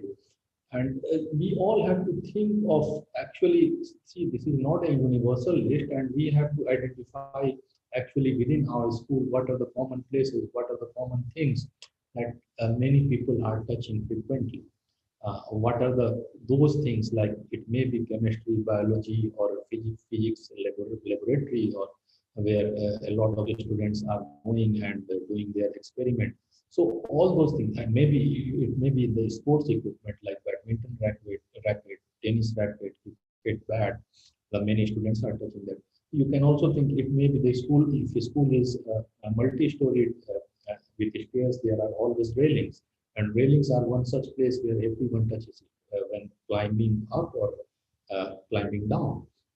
So identify all those things. I mean to say, we have to identify all those places, all those things which are of common use, and a lot of hands are touching that places or the things, and all those has to be frequently sanitized, whatever it is. Bathroom door, your lunch table, your railings, your sports equipments. The list is not universal. You have to identify the, like I told, that social distancing, if we are telling that, it's easy to say, but it's in terms of dependent children, it's really difficult to manage, but it's not impossible actually. And uh, during previous 3-4 months, even when the admission session within the school and colleges were going on, I personally received a lot of messages, sir, social distancing, how we can manage that. So the staggering is the first and the one formula which is very, very helpful if we want to manage social distancing properly. Staggering is something that it's like uh, extend something or stretch something. Okay, so staggering can be done into the two ways: staggering of hours and staggering of days. Giving you an example so that you can relate with the situation. Like I have 50 students and I have 1 hour class. So if I extend my class for 2 hours, then I always have liberty to call only 25 students in one class. And in that situation, if my classroom is smaller, I will be able to well manage and manage the distancing 1 meter distancing between each and every student. So this is the way we can stagger in hours timings. The second thing is days. If I was conducting, suppose that I was conducting class 9 students classes 3 days a week. Now I can go up to 5 days. That will also give me ample system space where the staggering can be done, and that always provides maintaining social distancing within the class. The second thing is that after staggering, we have to identify all those regular activities within our school buildings which uh, attracts a lot of crowded conditions, like assemblies, sports games, and whatever it is. So we all have to within the desk. We have to maintain 1 meter distance, and many times I have seen that in rural area, children are normally sit on the ground with their own and there also we can try and maintain social distance. The last point here is also very important when we are talking about social distancing. And you know that teachers and parents are two group of people who are the role model for children. Okay? And child always start following what his teacher or his parents are doing. If his teacher and parents, they both start maintaining proper social distancing, proper way of wearing mask, proper way of washing hands, the child will start following that, and you will see that result within 7 to 10 days. And there has been a lot of research about it, why teachers and parents are role models. And it has been observed that whatever teachers and parents are doing, the children start learning that. This research has been done in cases of the children's attraction towards TV serials or television or the mobiles. And it has been found that those parents and children who are stick to their TV or the mobile all the day, their children are more tend to follow that situation. And those children who have restricted uses of their mobiles and their TV sets, their children are quite comfortable whenever they are given time, they use their mobile and TV, otherwise not. So it's a well-established research. And in this situation also, if you want to be a model, you do it first yourself and the children will start following you. This we have already talked, but let's see some more important points here. Plan ahead with local authorities, school staff, and update emergency contact list. Like if the schools were having their disaster management plans and school safety plans previously, it was based on the condition of local areas vulnerability, that may be based on the situation of fire and earthquake or the flood or cyclone or a landslide. But in this pandemic and this COVID-19 situation was not into that. So we need to update that. And what the accreditation will take, it's nothing. You have to just identify who are the local health authorities where the COVID-19 testing is. If the cases are severe, where they have to be shifted. Hello, sir. What is their number? What is their... Sir, is it audible? Yeah. Sir, try to summarize it, sir, so that it is the time for valedictory session. Okay, I'll take 5 minutes more. It's okay with you? Summarize it, sir. 5 minutes, I'll finish it. Yes, the second important point here is stigma. Stigma is something that we should not think that COVID-19 is some sort of God created kalank type ka cheez. It's not an stigma. It's like a normal flu. For that, vaccine are still not invented. The day the vaccine will be into the market, it will be like any other viral disease. And stigmatization is a big no, that it creates a lot of mental stress to the families, to the individuals also who have been infected. Today they are infected, tomorrow we may be infected. Any one of us can be infected. So stigmatization is a big no, and along with that, we have to be helpful towards those also who have been infected. And all these things, all these plans, before school opening, we have to circulate amongst all the staff, parents, and students, whatever platform you are having for your parent, student, teachers meeting, and etc. Information sharing will be very important. We have already talked about it a lot, that you have to keep yourself updated.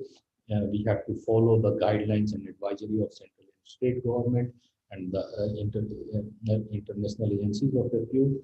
And once we are updated, we have to very willingly sharing those updated information to others, with our school staff, teachers, parents, and also when we are talking about school information sharing, that schools are having a lot of notice boards and painting, and so whatever competition you are now organizing, just focus on this COVID-19 situation, okay? And so that a lot of posters about hand washing, or a lot of posters about social distancing, or wearing mask properly, or hand wash, this will give an entire learning environment for all the children who are attending the school. And when something is in front of our eyes every time, then we start following that unintentionally also. So that's also very important. Flexible attendance we have to keep, because we don't know that what will happen after a few weeks or after a few months, because some worldwide we are observing that many countries are going for lockdown again, and in Delhi we are seeing from last 1 week the cases are surging again. So suppose that you started your school today and you are going with a very strict attendance and the academic calendar. And today your school is into the green zone, and after 2 weeks your school falls into a containment zone, then you have to forcibly close down your schools. So you have to be flexible with your academic calendar, your grades, your exams, your attendance, your awards, incentives should not be right now, okay? Because we don't know the future. And while everything will be very flexible, but continuity of learning is actually important, and that we can always do as per guidelines of the government, that e-learning strategies should be encouraged. And how that can be done, it's onto your screen that you can always read that out. I'll share the presentation with you. Now, like all the education was into the curriculum of the students, the health education will now constitute a prime concern in the activities and lessons of the children. Because COVID-19 pandemic is not first and it's not the last. And if we start educating our children today with the specific health education and how they have to keep themselves safe, what they have to do, what they do not have to do, and it should be gender, age, ethnicity, and disability responsive. And if we start following these things today onwards, in coming days, if something another like COVID-19 pandemic strikes us, God forbids, then our children, our kids, the future of this nation will be much, much more prepared and resilient to handle those situations. Mental health, we had already talked about. You must have a wonderful session with Namrata ma'am, and she must have told a lot of things about that. So only two things that be aware if you are looking at any symptoms or extraordinary stress or mental health conditions amongst your children. So you have to be careful with that, because leading stress will cause a lot of problems in the personality and overall development of the children.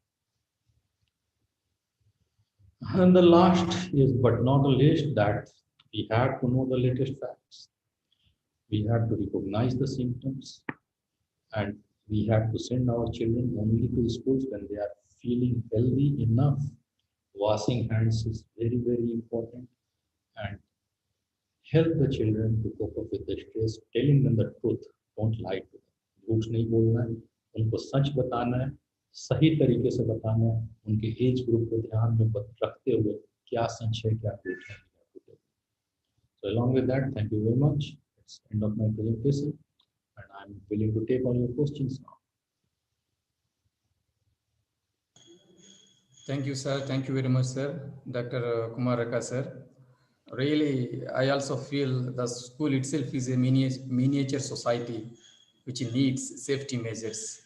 And really, I'm very thankful to you for presenting the safety measures, particularly for school-going children. So in this regard, once again, I pay my heartfelt regards to you, sir, for presenting your views on safety measures for school as well as safe school operations in brief manner. Now, I would like to request Dr. Taim Saru sir to look into the valedictory program.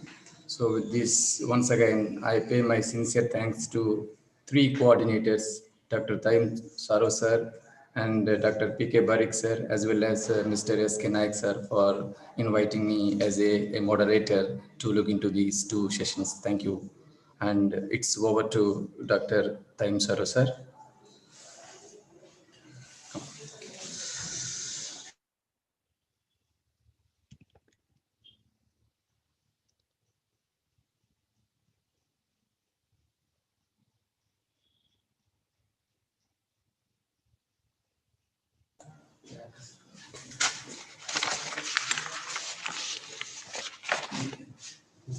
Keep speaking.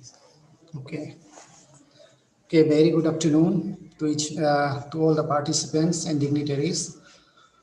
Thank you so much, Dr. Shiv Shankar, for so wonderfully moderating our last technical session of 3 days online training program on child-centric disaster risk reduction.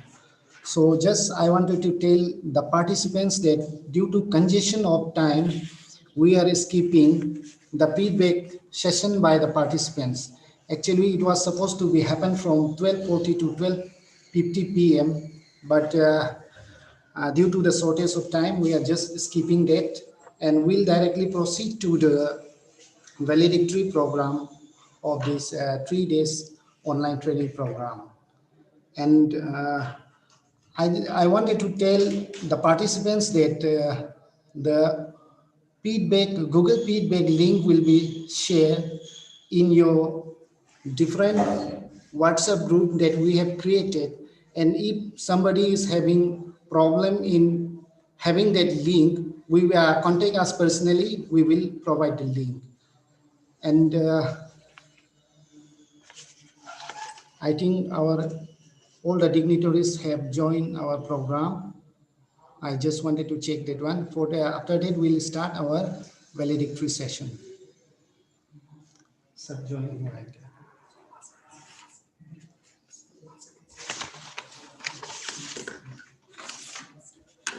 Yes.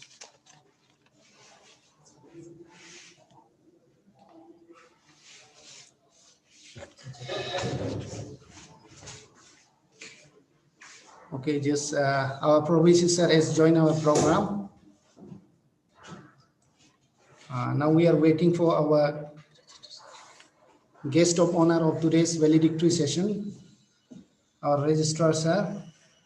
After he joined the program, we'll start our valedictory session.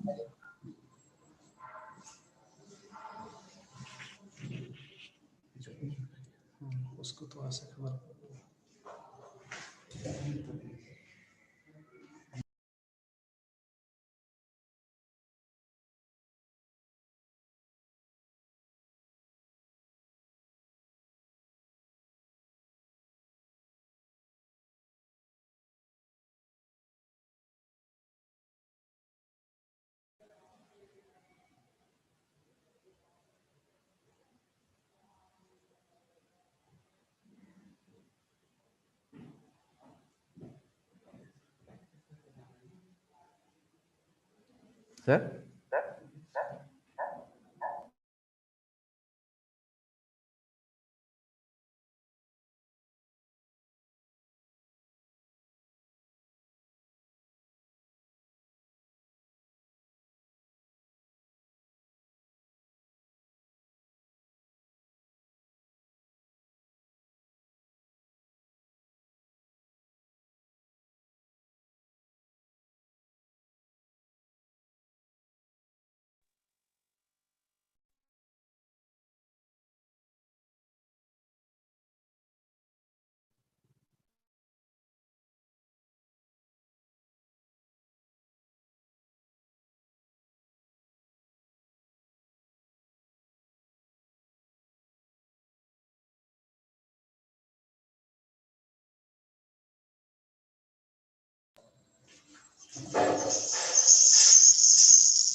Very good afternoon, one and all.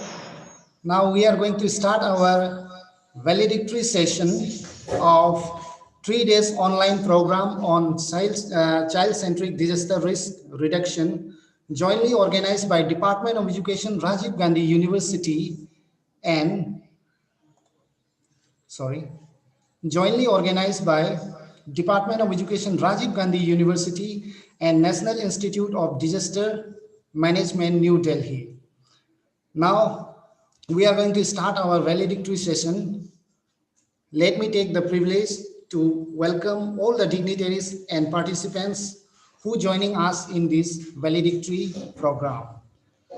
Honorable Pro Vice Chancellor, Rajiv Gandhi University, Professor Amitabh Mitra, Registrar Rajiv Gandhi University, Dr. R. Tirikam, Professor Santosh Kumar, Head, Child-Centric Disaster Risk Reduction, New Delhi, Professor Rachov Taba, Dean, Faculty of Education, Professor Kesan Degi, Head, Department of Education, Dr. Kumar Raka, Dr. Balu, and all the dignitaries present here.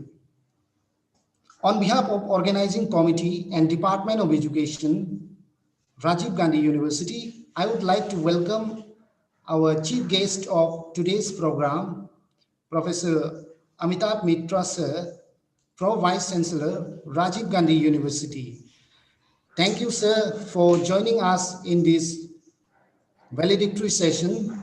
Sir, we all know that you have very hectic schedule, but thank you once again for taking out time to attend this program.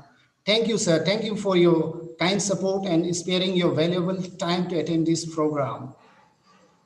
Once again, you are most welcome on this valedictory program. I also like to welcome Dr. Aarti Rikam, Registrar Rajiv Gandhi University, and the guest of honor of this valedictory session. And thank you, sir, for giving us time. Thank you, Registrar, sir. And I also extend my warm welcome to Professor Santosh Kumar, Head Child-Centric Disaster Risk Reduction, National Institute of Disaster Management, New Delhi, on this valedictory program.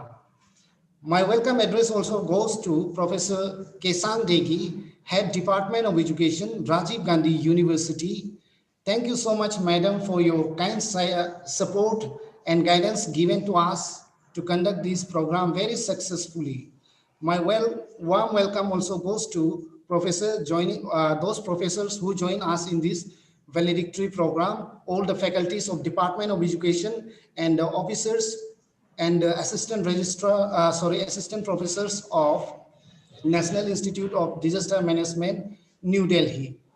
I also like to welcome Mr. Ranjan Kumar and Dr. Kumar Raka, the resource person of today's technical session. I welcome all the coordinators of this program, Dr. Balu, Dr. P.K. Barik, and Mr. Sushant Kumar Naik. I also wholeheartedly welcome all the participants joining us on this valedictory session of this 3-day online training program.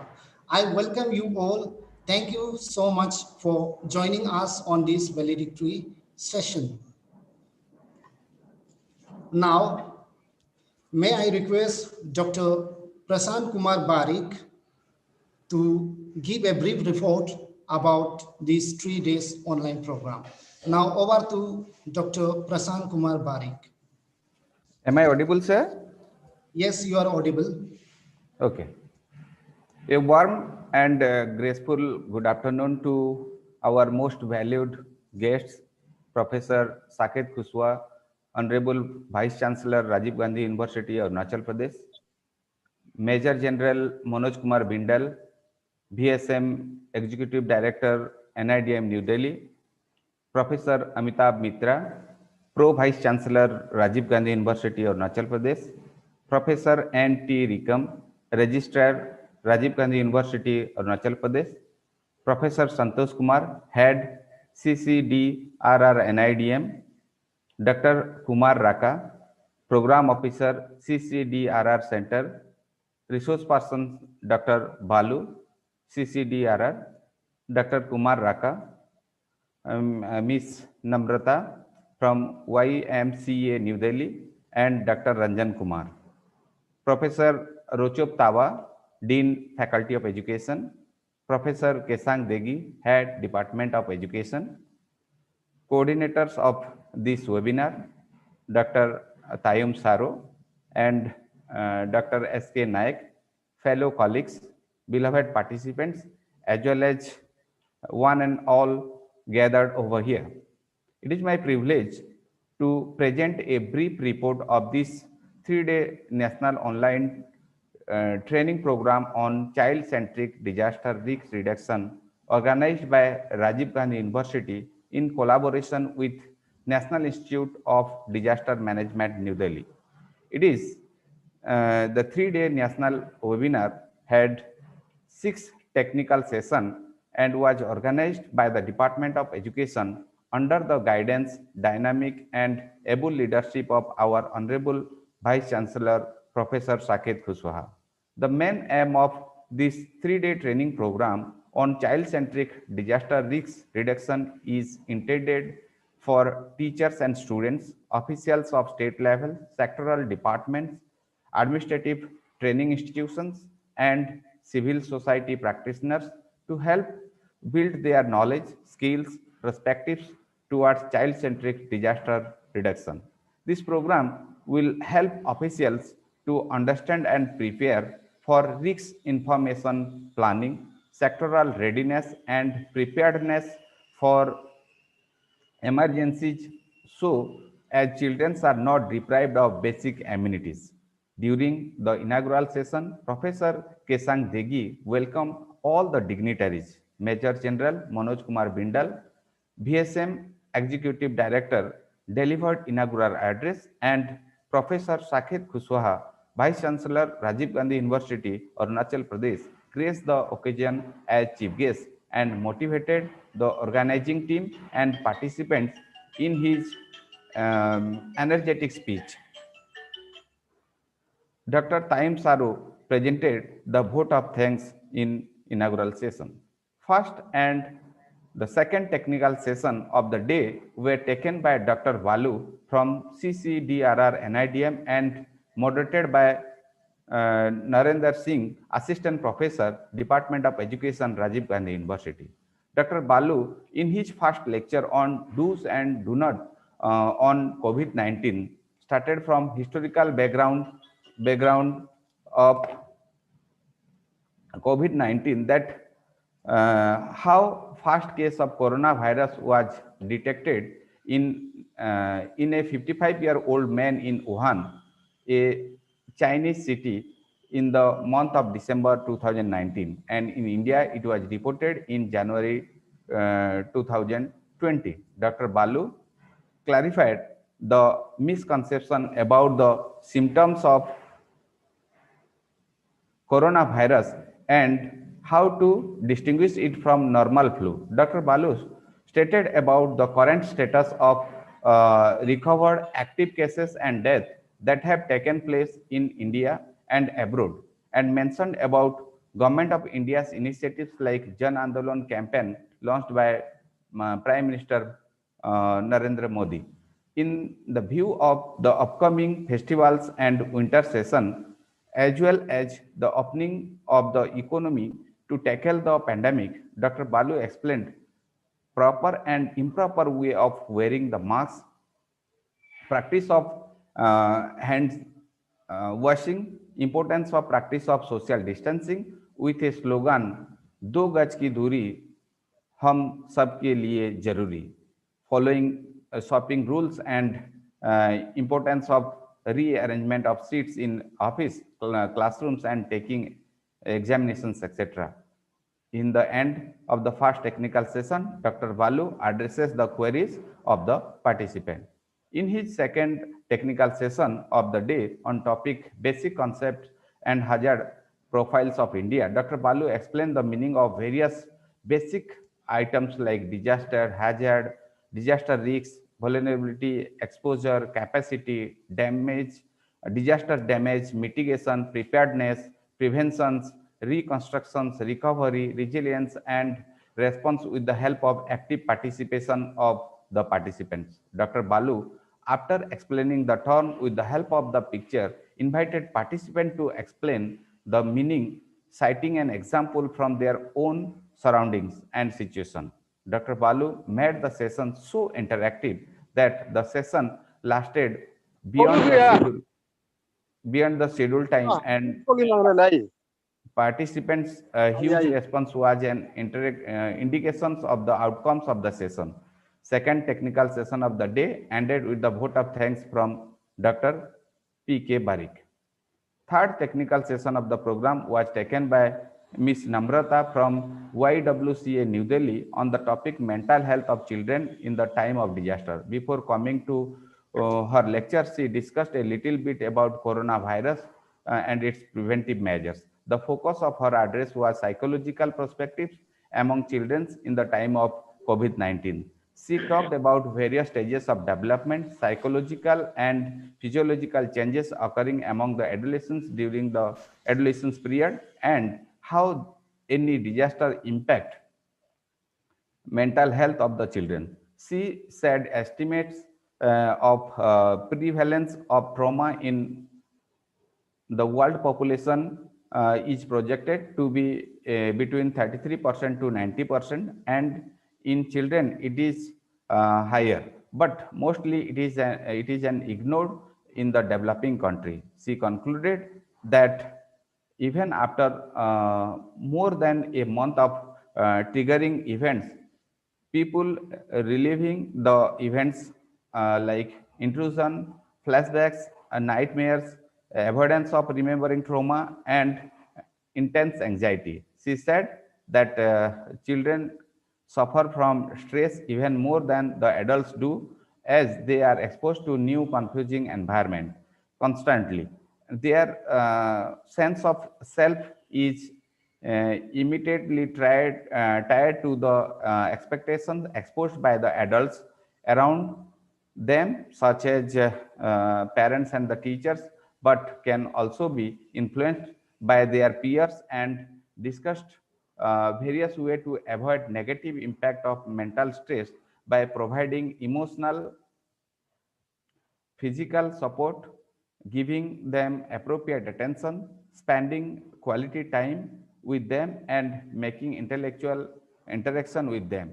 In the end, she took queries from the participants too. The fourth technical session of the program was taken by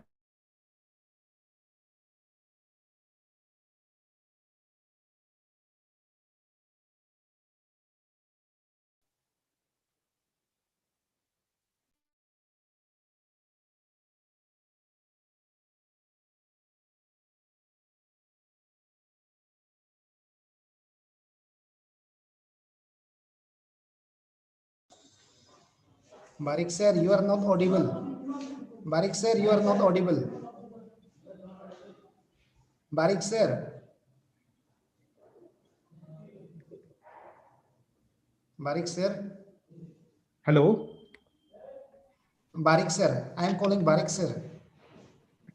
You are not audible. Hello. Now you are audible. You can continue. Hello, am I audible now? Yes, yes, you are audible. You can continue.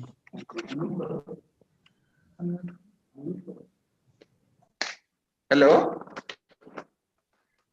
Hello, sir, am I audible? Yes, you are audible. Yes, sir. Yes, sir. You are audible now.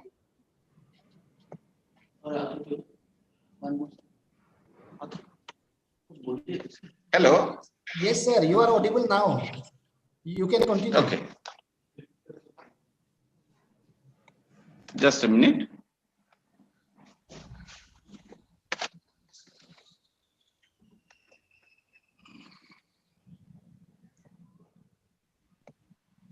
Dr. Prasant Parikh.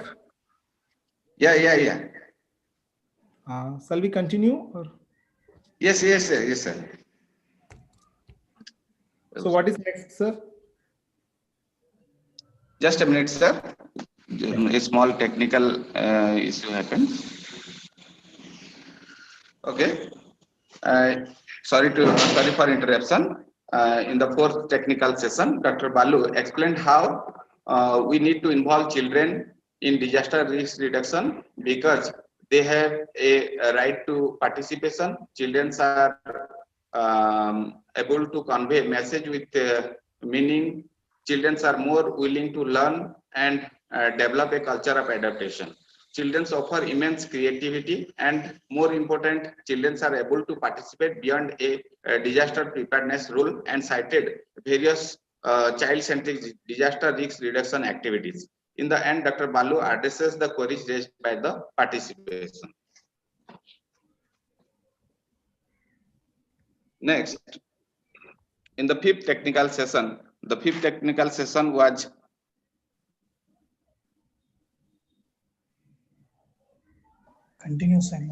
taken by Dr. Ranjan Kumar, NIDM, Vijayawada, on the topic disaster impact of children.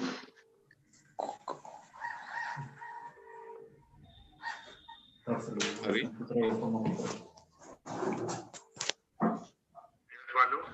Dr. N.T. Rikam, R-I-K-M, Rikam is a registrar. Okay. And Professor Amitava Mitra, Pro Vice Chancellor, they both will be. And sorry for interruption. Reading the report. After that, I will invite. Hello. Yes. Hello. Hello, may I continue? Sir, The fifth technical session was taken by Dr. Ranjan Kumar, NIDM, Vijayawada, on the topic disaster impact on children, and was moderated by Dr. C. Sivasankar, Assistant Professor, Department of Education, Rajiv Gandhi University. Dr. Ranjan Kumar, in his address, highlighted on the effects of disaster on children, effect on schooling, and on their mental health. He also explained the children may become upset, experience fear and stress during the disaster. It has been observed that the impact of disaster among the children made them bonded labor, orphan, the child marriage, child labor, and child trafficking problems.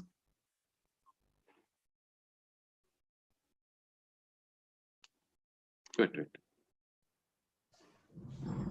Barik, sir. The sixth technical session was taken by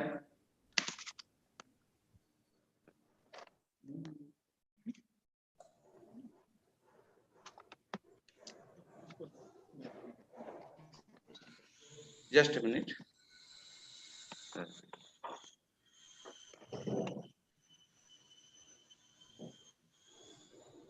Please continue, sir. Sixth technical session was taken by Dr. Kumar Raka, Program Officer, CCDRR Center, New Delhi, on the topic Home to Home School Safety. Dr.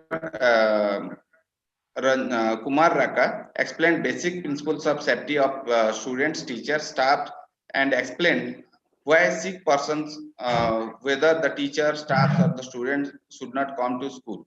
He also highlighted on the safe use of water, benefits of regular hand wash, maintaining social distancing, and wearing masks to help stop spread of sickness. Dr. Kumar Raka emphasized that we need to stay informed about COVID-19 through the reputed source such as UNICEF, WHO, and National Health Ministry advisory, and be aware of fake information myth that may circulate by words of mouth or online sessions ended in social medias.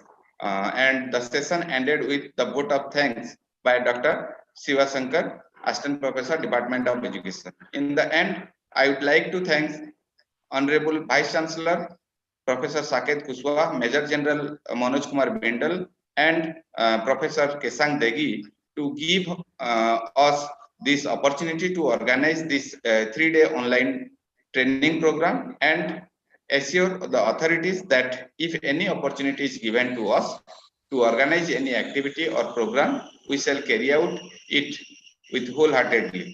Thanks. Thank you all. Over to Dr. Taim sir. Okay, thank you, Dr. Barik, for presenting such an attractive brief report about the program.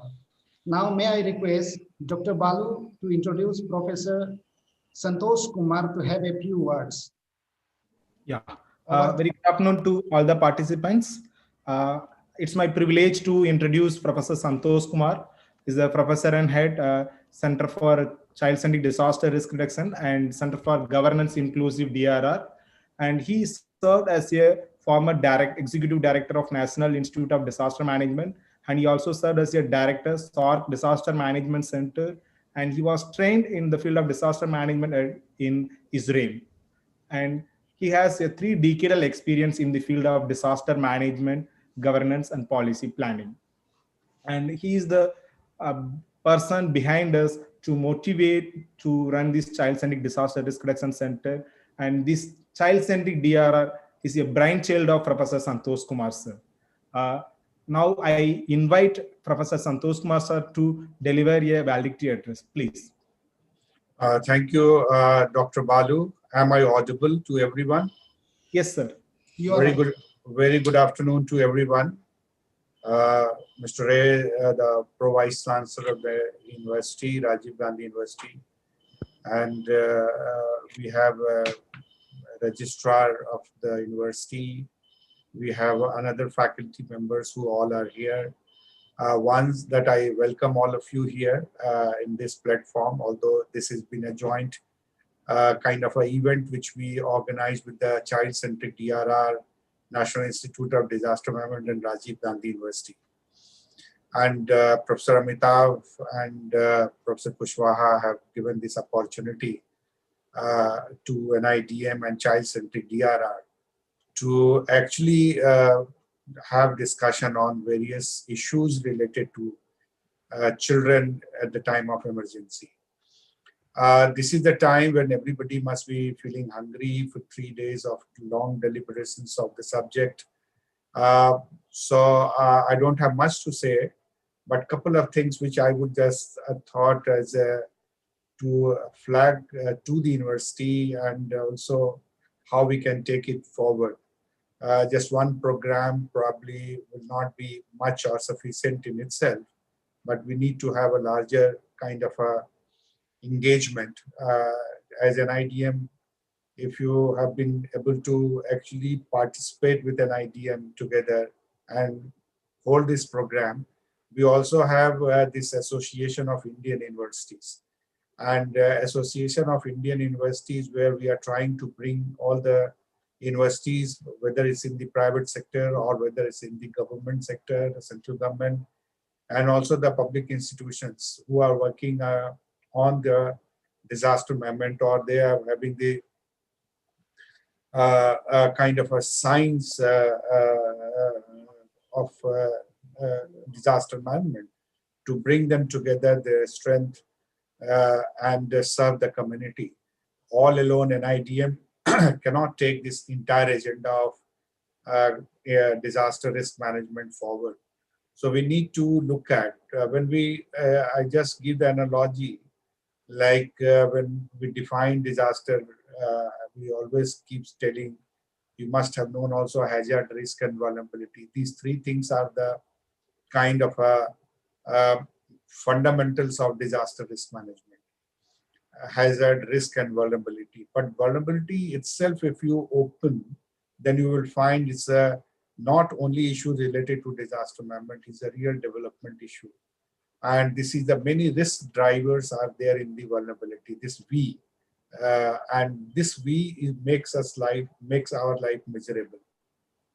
So NIDM and all the people who are working on disaster management across the globe, they found that probably capacity, if human capacity or governance capacity or the institutional capacity is increased, then probably we can have this kind of we can confront with disaster.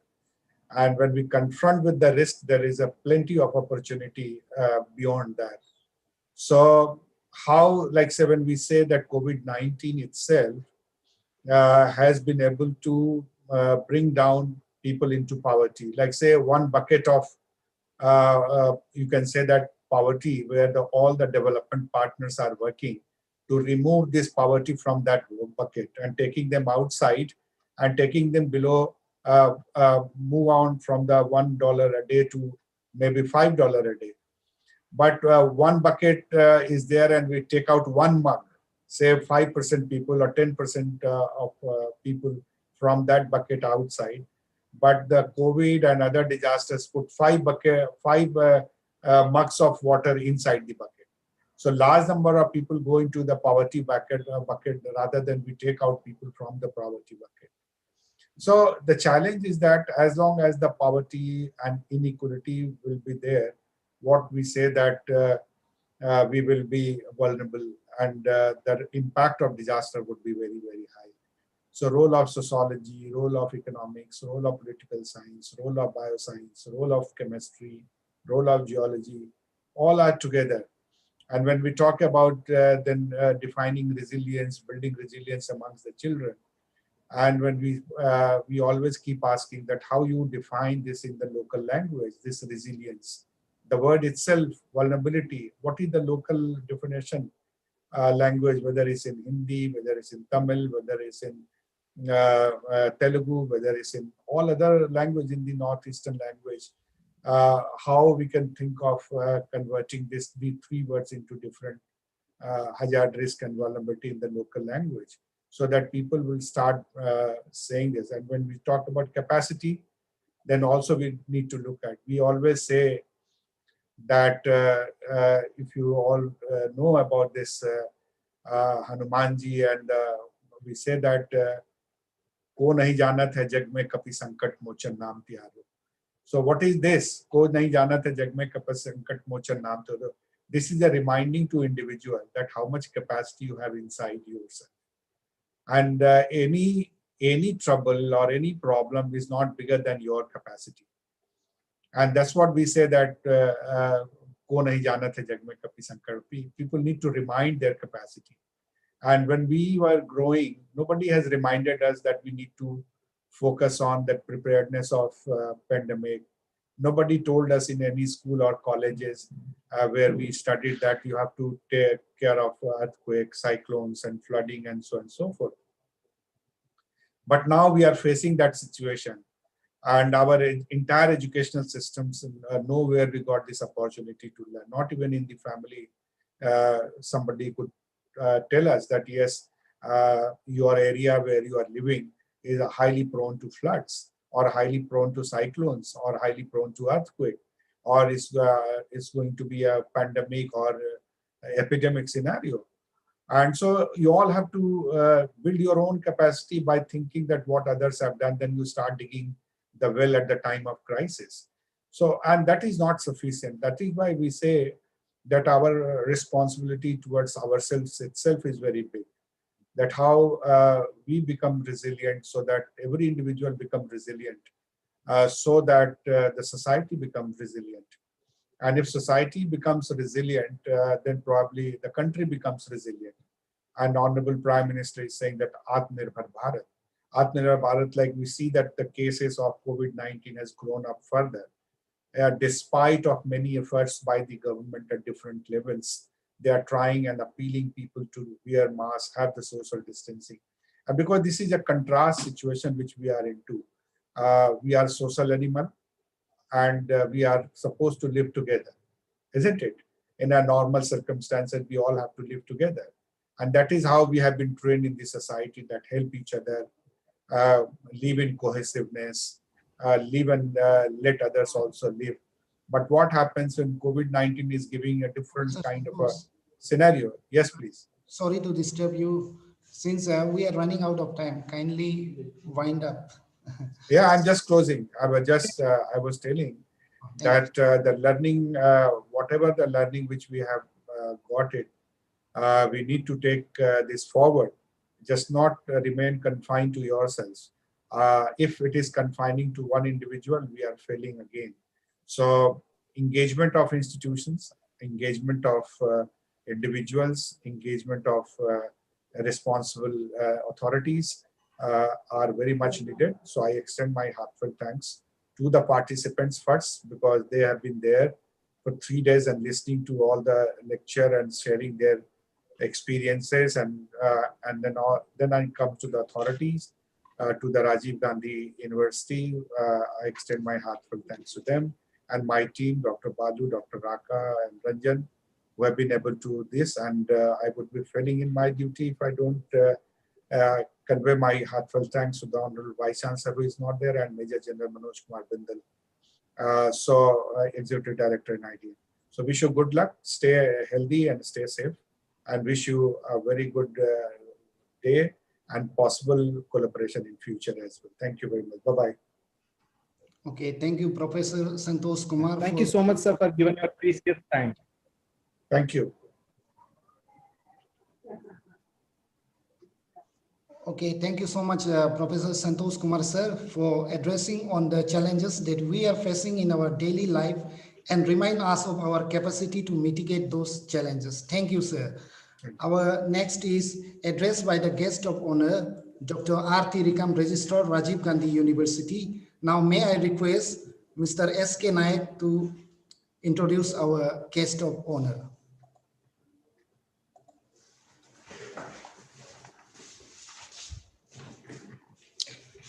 Thank you, Dr. Saro. It's a great pleasure for me to introduce our guest of honor for the validity program, Dr. Nabam Tadar Rikam, Register, Rajiv Gandhi University. Dr. Rikam did his MA in history and MPhil in Tribal Studies from Agricultural University. He has been awarded PhD from Department of History, Arunachal University. He has presented a number of research papers at regional and national seminars.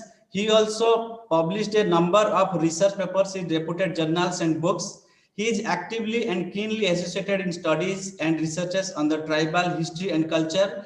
He has served as principal in Deranatung Government College, Itanagar, Arunachal Pradesh. And I welcome you, sir, as a guest of honor to address the gathering in this validity program. Over to you, sir.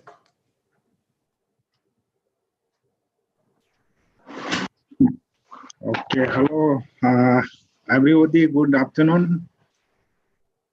Am I audible? Hello. Yes, sir. Am I audible? You're audible, sir. I'm audible, na? Yes, sir. Okay. At the very outset, I extend my hearty congratulations to the Department of Education in collaboration of CCDRR, NIDF DM New Delhi. You are organizing this very important training on disaster management, especially on child-centric. So I, in fact, our chief guest, Professor Amit Mitra, Pro Vice Chancellor of the university. Our guest from New Delhi, Professor Santosh Kumar, whom we have just heard. Professor Achok Taba, Dean, Faculty of Education. Professor Kesang Degi, Head, Department of Education. All the coordinators of this program and all the participants. It's a very vital, very important training. You are now attending. Actually, this is valedictory program. You have been attending this program last 3 days. I believe participants have been very beneficial, as we heard from the reports. You have covered different gamuts of disaster issues, disaster management, especially centered on child, their risk reduction. As a layman, we know disaster is disaster, which every one of us, every human being must prepare to face actually. In this part of the country, especially in Northeast India, we are in a danger zone, seismic zone, Zone 5. So every now and then we actually must prepare to face the disaster in the form of earthquake, even the other natural calamities. In this region, in higher altitude, we used to face landslide, floods, and so we need to prepare ourselves. Now, as the training is centered around the child, they are vulnerable. Adult or all of us who can understand, who can move quickly, we can have some better opportunity to escape from the disaster. But our child, young people, children, they cannot actually act what we adult, we people can do. This is why the awareness, the preparedness is very, very important. So I think this type of training, this type of awareness should always be there. And I hope all the participants, they will carry the knowledge which they gain through these 3 days training and share amongst the people on the ground, in the institution, in the village, in the community, so that every one of us actually get prepared for any kind of disaster. Having said this, child care pertains to all aspects, right from their health issues, then their IQ, understanding of things in right perspective. Nowadays,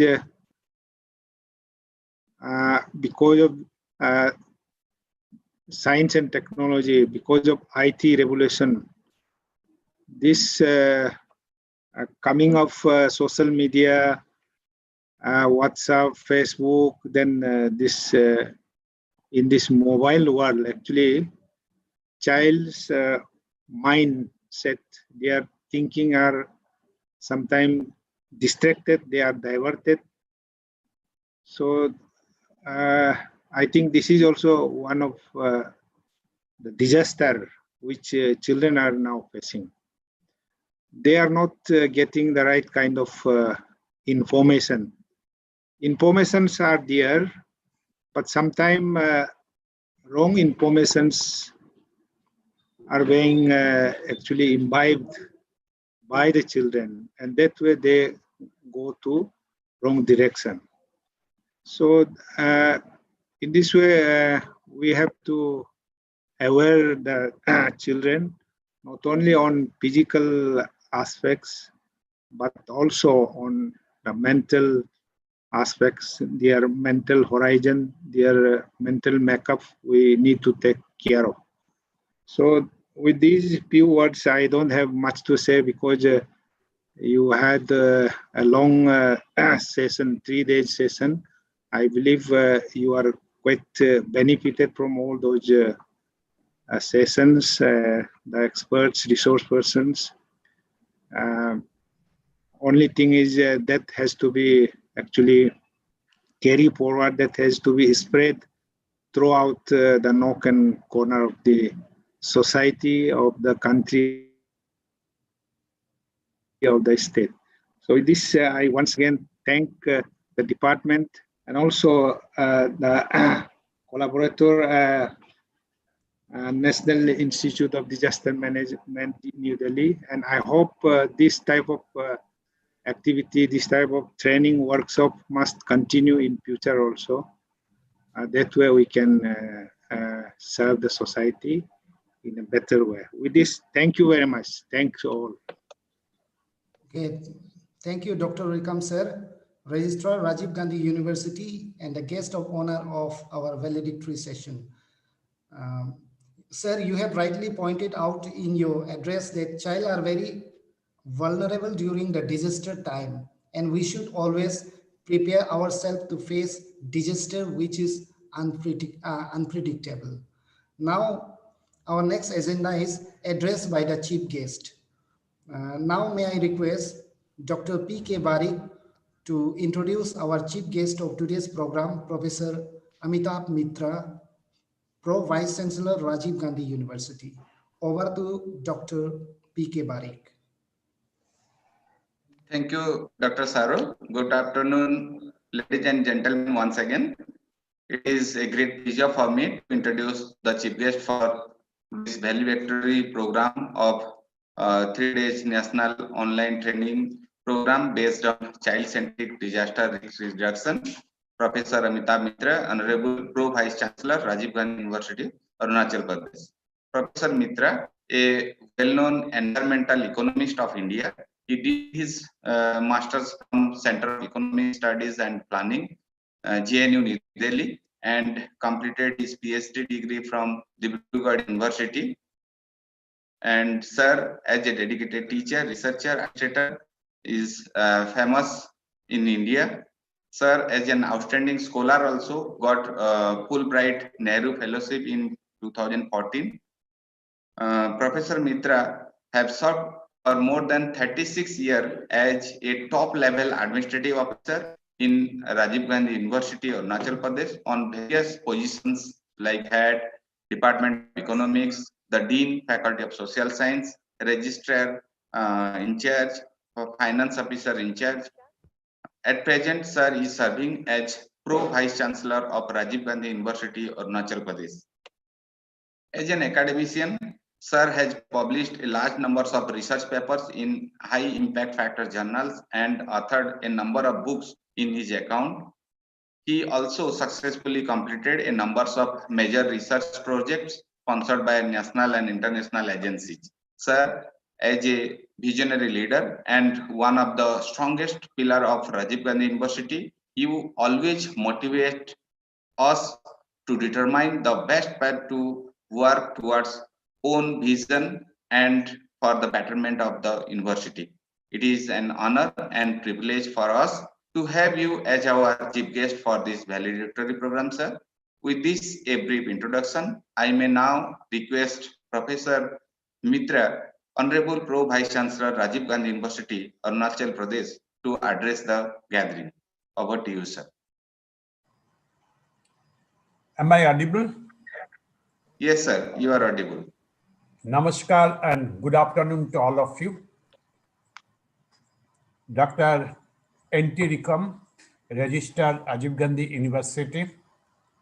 Professor Keshang Degi, Head Department of Education.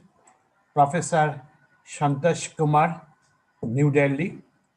Dr. Prasanto Kumar Barik, Dr. Taim Saro, distinguished resource persons, valuable participants, ladies and gentlemen present. At the very outset, I would like to congratulate Department of Education for successful completion of online training program on child-centric disaster risk reduction program. In fact, that Department of Education of Rajiv Gandhi University is the oldest department in this university, and it is also the largest department in terms of the student strength and the faculty strength. And this department is also one of the most active departments in the university. For last 5 months, this department has organized more than 10 online programs, webinars, online workshops, online seminars, as well as today this online program. So I must congratulate, and I keep it as a letter of appreciation to the Department of Education, Rajiv Gandhi University. Well, as you know, I will try, because you have got enough food for thought, that now there's a thought for food. So I will try to economize my speech. As you all know that India is most disaster-prone country in the world. In fact, out of 28 states, 26 states in India are disaster-prone. There are two types of disaster. One is the natural disasters, like the drought, flood, landslide, earthquake, forest fire. At the same time, there is a man-made disaster, like the climatic change, as well as the environmental degradations. Now, disaster, which is happening, we cannot stop it, but we can reduce the losses. And these disaster losses mitigation can be done by three things. Number one, strengthening the public preparedness. Number two, awareness of the people. Third is the proper supply chain management. And that the seminar is basically on the child-centric disaster reduction program. This is a very, very relevant program regarding this child-centric disaster management program. This is because in India, children population constitution around 44% of the total population as per 2011 census. As per our census, child is up to the age of 14 years age group. And among these children, 48% female and 74% live in the rural areas. So this children population is generally highly affected as a natural disasters as well as the climatic change and having dramatic impacts on their well-being and potentials. Children are the most affected by natural disaster due to their physical and psychosocial vulnerability, disruption of services essential for the development, and high dependency on parents and other caregivers, limited voice and representation. Children need support to influence their futures, claim their rights, and voice their concerns at local, national, regional, and international levels. Children's roles as agents to change, to mitigate the impact of climatic change and natural disaster is increasingly important. Despite India's impressive economic achievements and a rapid reduction in poverty within the last 3 decades, increasingly severe weather events and natural hazards have the potential to jeopardize high-earned development gains, leaving children and women at most risk. While India has a growing capacity to respond to rapid onset emergencies, major systematic gaps, and spans key factors including child protection, education, nutrition, water, and sanitation. You know that children are the present and future agents of change. They are the future citizens of the country. So we have to, in fact, save them. It is always found that children are mostly affected as a result of the disaster. In fact, disaster education, which I feel should be a part of the syllabus of at the school level, at the college level, and in the university level, so that people can learn how to mitigate the losses of the disaster. I hope that this workshop that resource person has spoken, it's about how to mitigate the disaster and how to reduce the losses of the disaster areas. So I hope that this online workshop is a really successful and a fruitful one. Thank you very much for giving me the opportunity to share my ideas with all of you. Thank you and namaskar. Namaskar, sir. Thank you, Professor Mitra, sir, Pro Vice Chancellor Rajiv Gandhi University, and the chief guest of today's valedictory program. Thank you for your address, sir. Sir, you have rightly talked about different types of disaster and its damages and the impact of disaster on the child. And our next to the agenda is vote of thanks by Dr. Balu. Now may I request Dr. Balu to propose vote of thanks for today's valedictory program. Now over to you, Dr. Balu.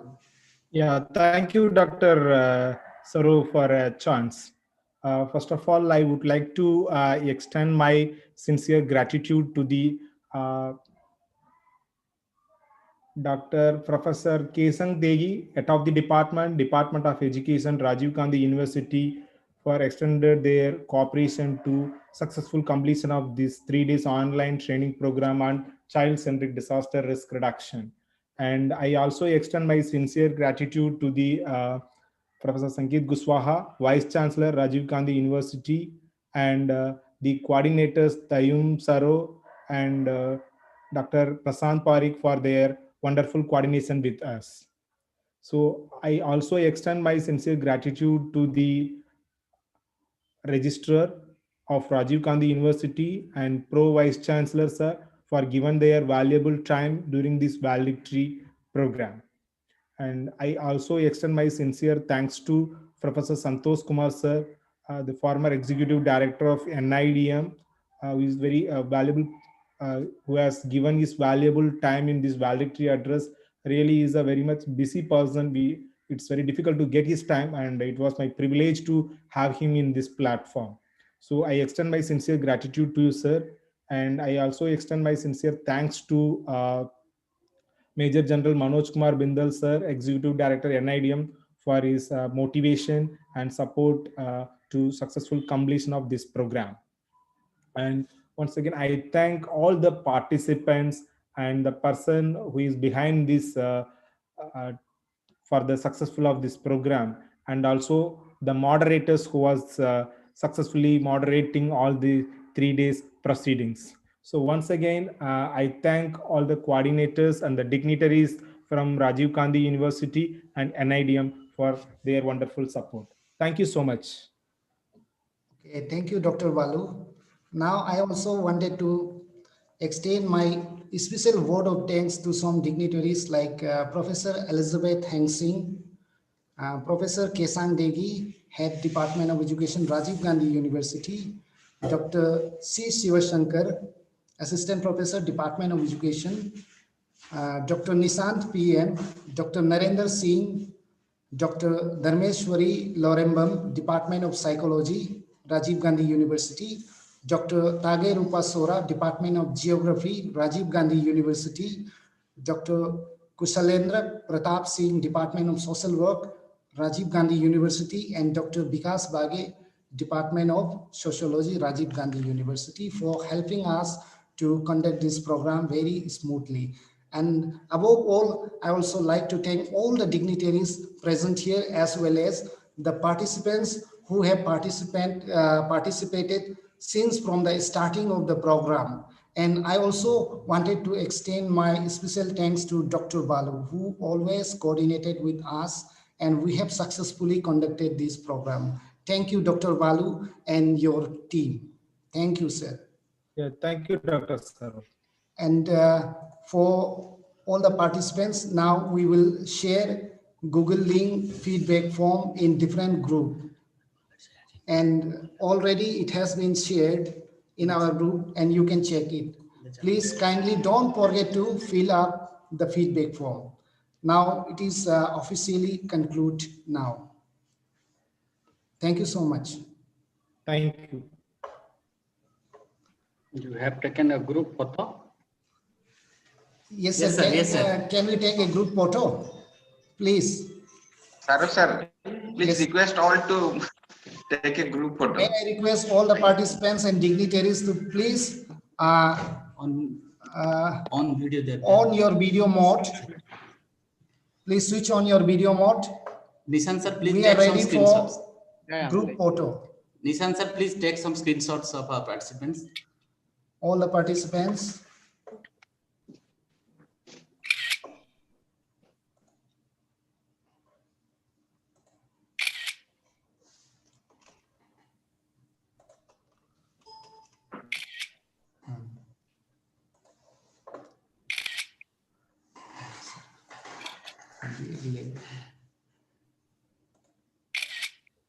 No? Session is still going on.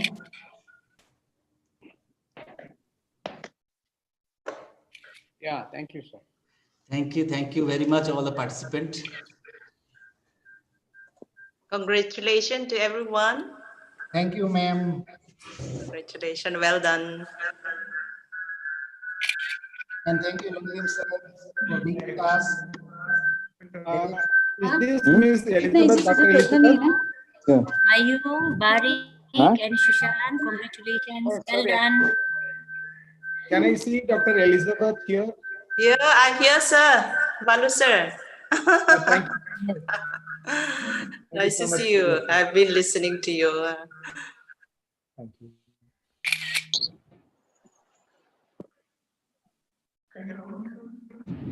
Click कर रहे हैं Acharya sir. Acharya sir. Thank you, sir. Shiv Shankar sir. Sir. Okay, thank you all. Thank you, Nisikant, for being in the program from Amity University. Well done. Participants for being with us since last visit.